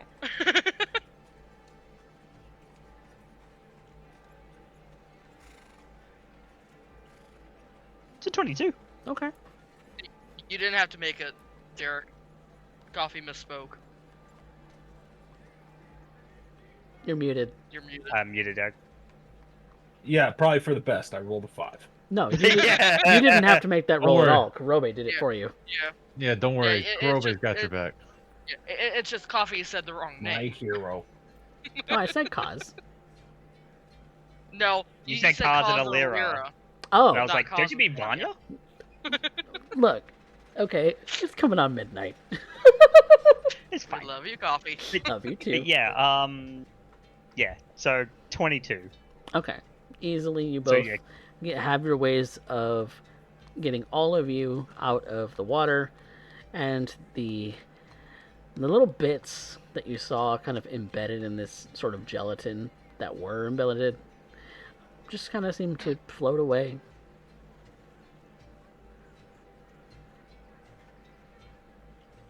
yeah, and as you see Cars come out, you can see that he's covered in some pretty severe acid burns. We're gonna have to get that taken care of. Yeah, I'm in a not insignificant amounts of pain. And the What? poor guard is seeing Cars rise out of the thing with Vanya in his arms. She's fine. He's covered in clear chemical laceration. Mm-hmm. Look like Two-Face. You look awful. It took exception to him hitting it. I found it, and I got rid of it. Where did it come from? Probably somewhere upriver. Upriver is the lake. Might have gotten swept through the lake. I mean, if there was a grate there stopping things from coming into the river, then probably melted through it. No, there's not. It's a natural river thing. Yeah, I would say that, first, the grate down there's gonna need replacing. It's corroded. Shit. And, yeah, it's probably something from within the lake. And, I'm not diving into the lake to go delving for more of things. As you can clearly see, I am not in the best way right now. Well, you lasted longer down there than any of us could.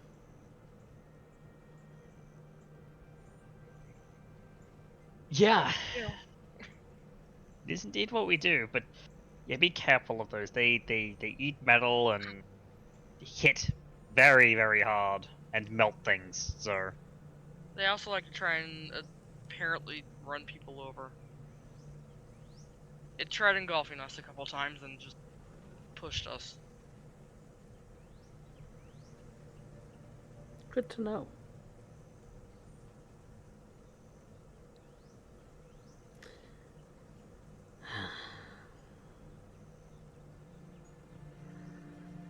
Well, at least that's settled. Thank you. Welcome. Ugh.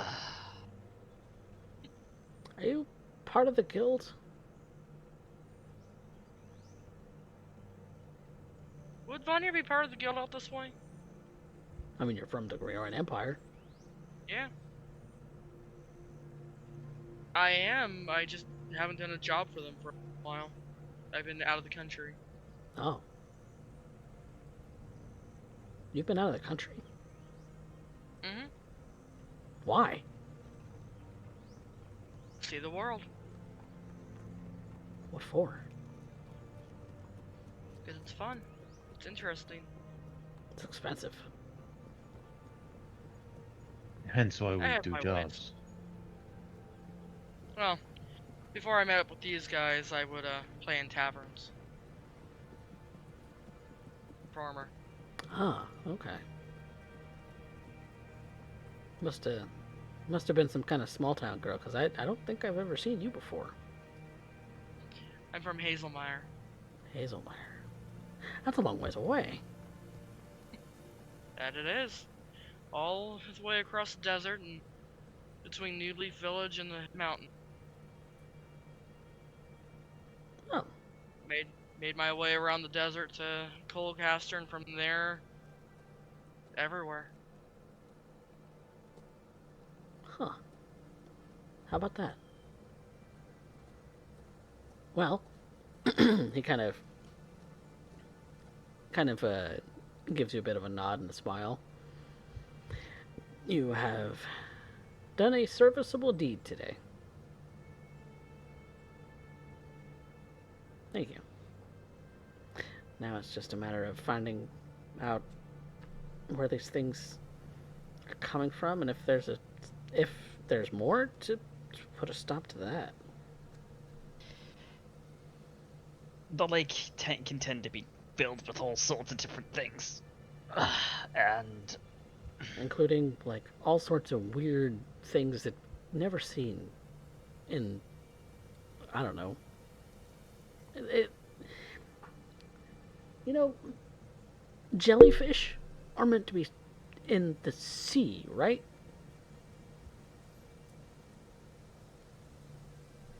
yeah, Presumably. saying you've seen those. What's the term that they call them in? Are you saying you've seen the Man o' War?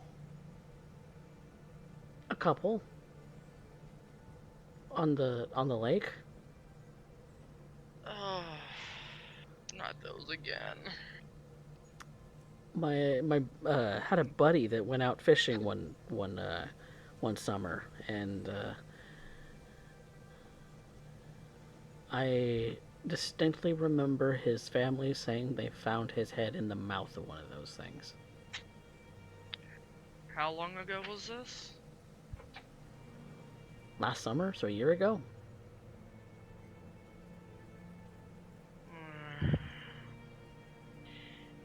We'll speak to the rest of our party and come up with. I don't like the thought of those things being in the lake.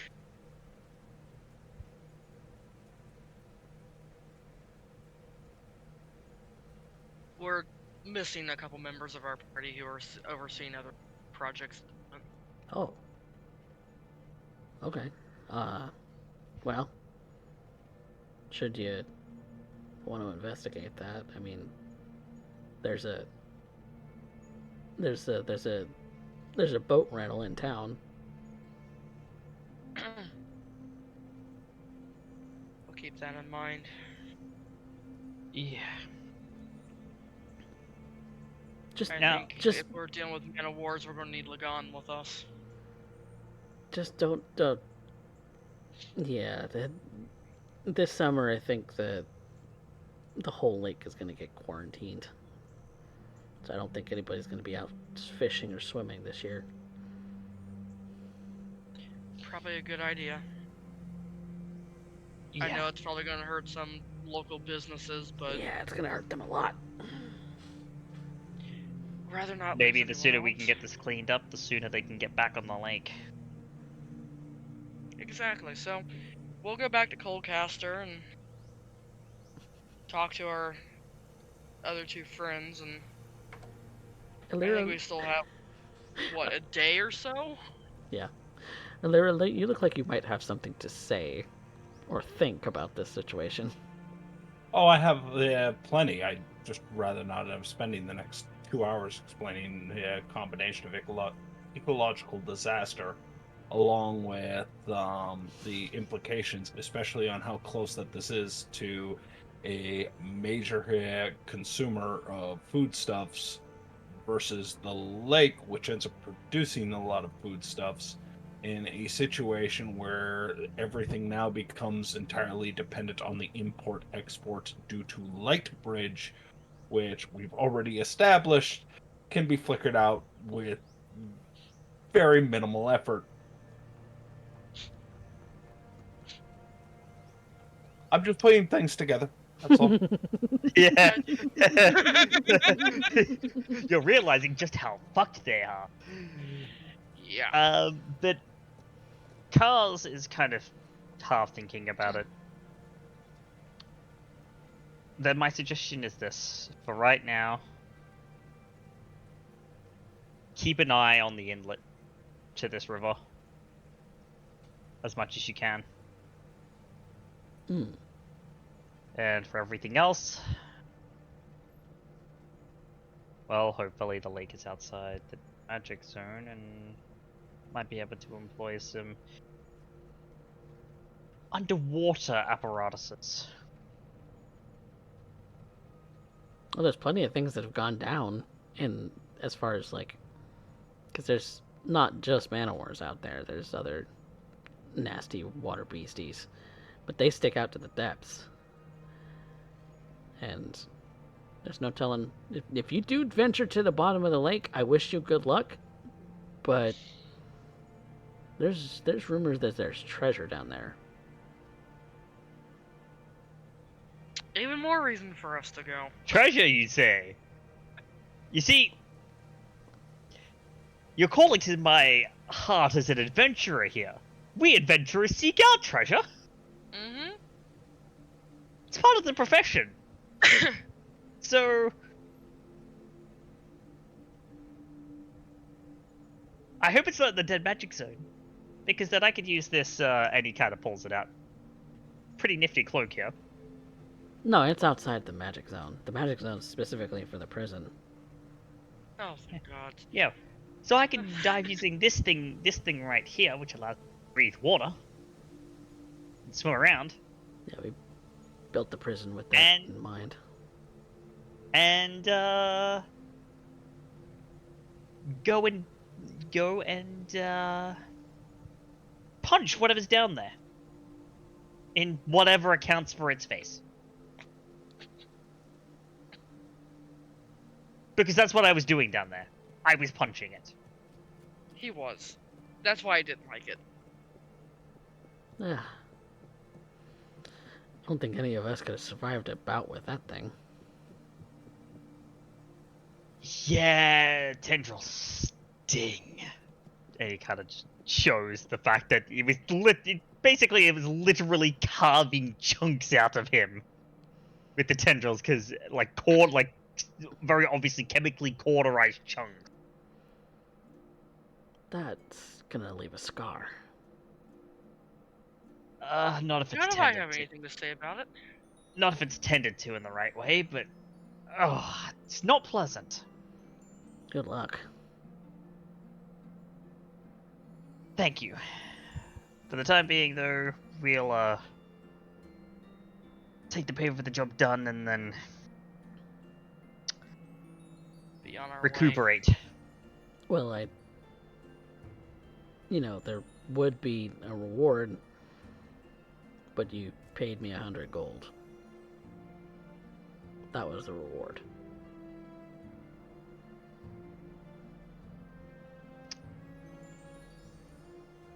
So you netted to 0.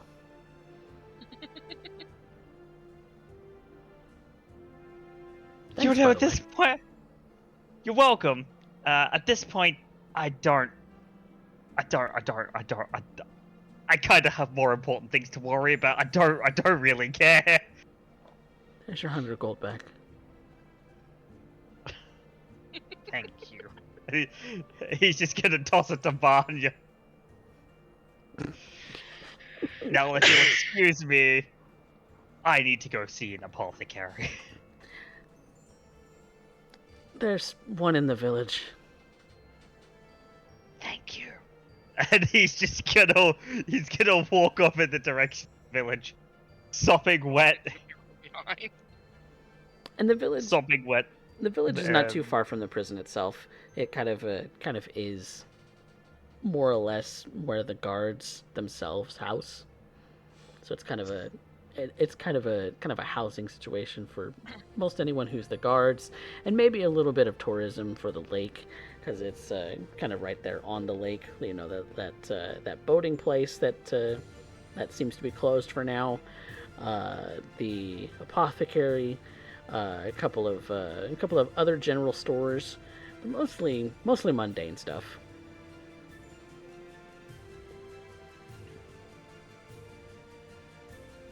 So, if you're wanting to pick something up, you can. But I think that is where we're gonna call the session for tonight. Yeah, I was about to say we're gonna need like potions of whatever you think. Yeah, we're gonna- yes, we yes. walked out somehow Nad, Lagon, and Arya to check out the lake. Mm-hmm. But we'll look into that next time. For now, we will conclude the session, and you all have beaten some monsters today. Yes. We're also gonna have a rest before we go and tackle that, because ow! Ow. It dropped me. speaking of- It dropped me to under half in 3 attacks. Mm. Just for shits and giggles, cure wounds at level cause At level 1, at level 4, level 4. so you get 23 health back. Cool, thank you. All right. Well, that being said, the party has found themselves a place to rest here in this little village for the time being, and will nurse their wounds and come back next time to a full ship with all of the cargo that you were intending to load and unload in the military city. So, when you all arrive, you are free to head off, which means that you have a choice to make. Do you go to the military city right away, or do you go and investigate the bottom of the lake? But I think we'll find out more about that decision next time. Thank you guys so much for playing. Thank you. Thank you. Thank you Yeah, for of hosting. course. I love my players, and I will do so at any given opportunity to give you guys lots of things to do. Sometimes too much, maybe.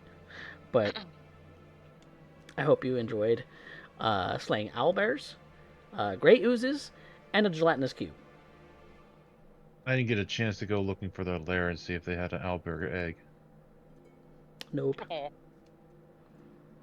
There wouldn't have been one. You would have. It's not a deep enough outcropping that you would have seen. That you would have gone without seeing in it. Okay.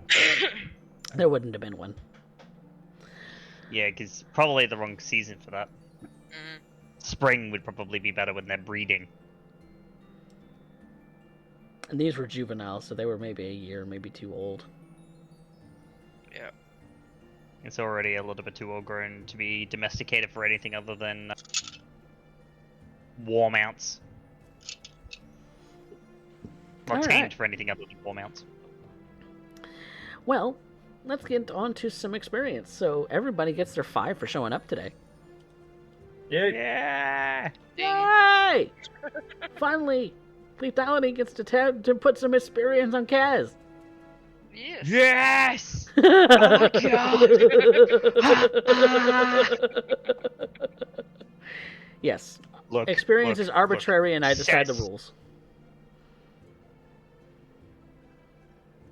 Several instances of internet maintenance. Mm. Work. Mhm. Sickness. And a full rebuild of my PC. You have not had good luck in the last few months. Poor lethality. Thankfully, most of Yeah, those fine. things Well, have see- resolved themselves. So, Oh, there it is. You can't exactly help when you life's get like sick. this. The rest of it. And I'm like this. Read between the lines, life. Yes, exactly. Yeah. Well, Give it the full dose. yep, everybody gets their 5 experience for showing up, for defeating Yeah. the litany of monsters that I have thrown at you today. I'm going to give you another 5. So there's 10. And then we decide on some roleplay prompts. Much like we do in Vampire, our players get bonus experience for doing well amongst themselves for roleplay prompts. So we have who pushed the plot, who had the best scene, and who had our best line for some bonus experience. And then, of course, there is the viewership experience bonus, where you, several of you have already voted, but more of you should, in who was the audience favorite today. So, let's start down the line. Who moved the plot? I'm throwing my hat in there. Yep, I would agree with that. As would I. Okay. Well, that's 3 votes on Vanya. Guess she wins it. Best scene. Alira dropping the owlbear. Yeah, you're a The fact that 3 of us passed our turns twice just to watch this happen. I'm sorry you guys had to do that, though. I wish I had a way to make it more fluid. No, it's fine. It's just We like, knew it hold was action, coming. We we'll wanted wait. to see it. Cold action. We'll wait. Yeah, this is just one of those. I want to see this. Yes. Yes. Yeah. Yeah. Also, Karobe gets the viewer XP. Yep. He Yes. gets the audience Tonight. favorite today. Thanks to Storm. Oh, Hey! really? Storm's Fate spent Thank you, guys. 3,000 channel points. Thanks, Storm's Fate. There's not really a whole lot that you guys can spend channel points on, so rig these things. I dare you. So, the best scene goes to Alira. I think that's unanimous. So who had our best line? I'm gonna put my hat in the ring. It's like, so you know you ended up with a net zero light. I really don't care.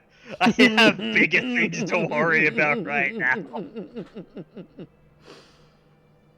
You know, I was gonna toss my hat in there for like 1 or 2 lines, but I think just to make sure that we all get, extra XP, I'm just giving it the cause. Yeah, I'm fine with that. Okay, well, that's 3 votes on cause. They tolerate me. They really, really tolerate me. I'm pretty sure people enjoy your presence far more than you expect. So, I wouldn't go that And, far. That's a poor decision on their part. okay, maybe I'm speaking for myself. You are friends with all of us, so we know you have poor judgment. yes. And guess Duh. who just dinged level 11? Yeah! Yay, Vanya. Hooray! You taking I another am- level in Bard, or you? Another level in Bard. I need to take another look at Ranger, see what's coming up, and see if I can See what you're Deal gonna with do. Okay. What level are you, Ranger? level 6 Ranger, but we're using revised. Revised Ranger? Yeah, Um, revised from the UA. Yep. I mean, that and is then that is a pretty PHB decent. College of Lore Bard, right? Yeah, College of Lore. Okay. Which conclave are you? I am Beastmaster. Beastmaster. Yeah. So the revised beast. Yeah, revised Beastmaster. I have the PDF. I have so. it up. It's just I've got to do some planning if I'm going to take another one in that one. Yeah, it's because you're 6 in Ranger, 5 in Bard. So you're kind of a 50-50 Ah, split. you got Beast Defense. While your companion can see you, it has advantage on all saving throws. And how often does Zephyr make saving throws? Not very often. I don't throw a whole lot of Not saving very throws out yet. Yet. I might throw some more I legendary. Might throw some more legendary monsters at you guys, but today was just a, get some things cleared out of places, and maybe have those lead on to something that's a little bit more. Ooh, Font of Inspiration. I get all extended uses of Bardic Inspiration while I finish a short or long rest. Ooh, yes. And I get another spell. Which I think for level 5 Bard, do you have access to 4th level spells already? I have access to 3rd. I have a 4th level spell slot, but I have access to 3rd level spells. Oh, okay. Yeah. Because I know that Ranger is Add a and half. half caster. No, Half-caster, third yes. caster. Yeah. And then Yeah. Bard is full caster, so you're kind of... Yeah, but bards are full. Rangers and paladins are half. Arcane Trickster, Is third. Rogues, and Eldritch Knight Fighters are third. 1/3. Okay. I was wondering where a 4th level spell slot came from. I was like, wait, does she have 4th level spell slots? Yeah, I So because 7 of high. the level up from last time, I was able to get a 4th level slot, Ah, okay. but levels known is only a 3rd. Ah, okay. So Levels known as 3rd. Okay. Yep. So your range is 6th, bard 5th, right? Yeah. Yeah. So let third me see and what 5th this does is for me in 8th. terms of slots. Second, Okay, 4th it level gives slot. me a 4th level, second, 4th level spell slot, so I can upcast 2 spells if I wanted, Yeah. which could make me kind of dangerous if I just choose the same one twice. Yep. So. Yep. Well, that concludes everything for today. We dinged a level for Vanya, and I'm sure there's some catching up to do that the other characters will ultimately have the ability to do. But that is going to conclude everything for tonight. So, thank you all for watching. I much appreciate it. We're gonna find somebody to raid possibly, and then, we'll be back for more of the same. If you missed anything, you should check out your YouTube. And if you want announcements for when we go live, you can check out the Discord, because that is where I post most of the time when I'm going live, and my VODs are posted on YouTube, and we have a whole channel on the Discord for that too. So check all of that out. So in the meantime, till we see you all again here at Coffee Cat Presents, say good night, everybody. Good night. Bye.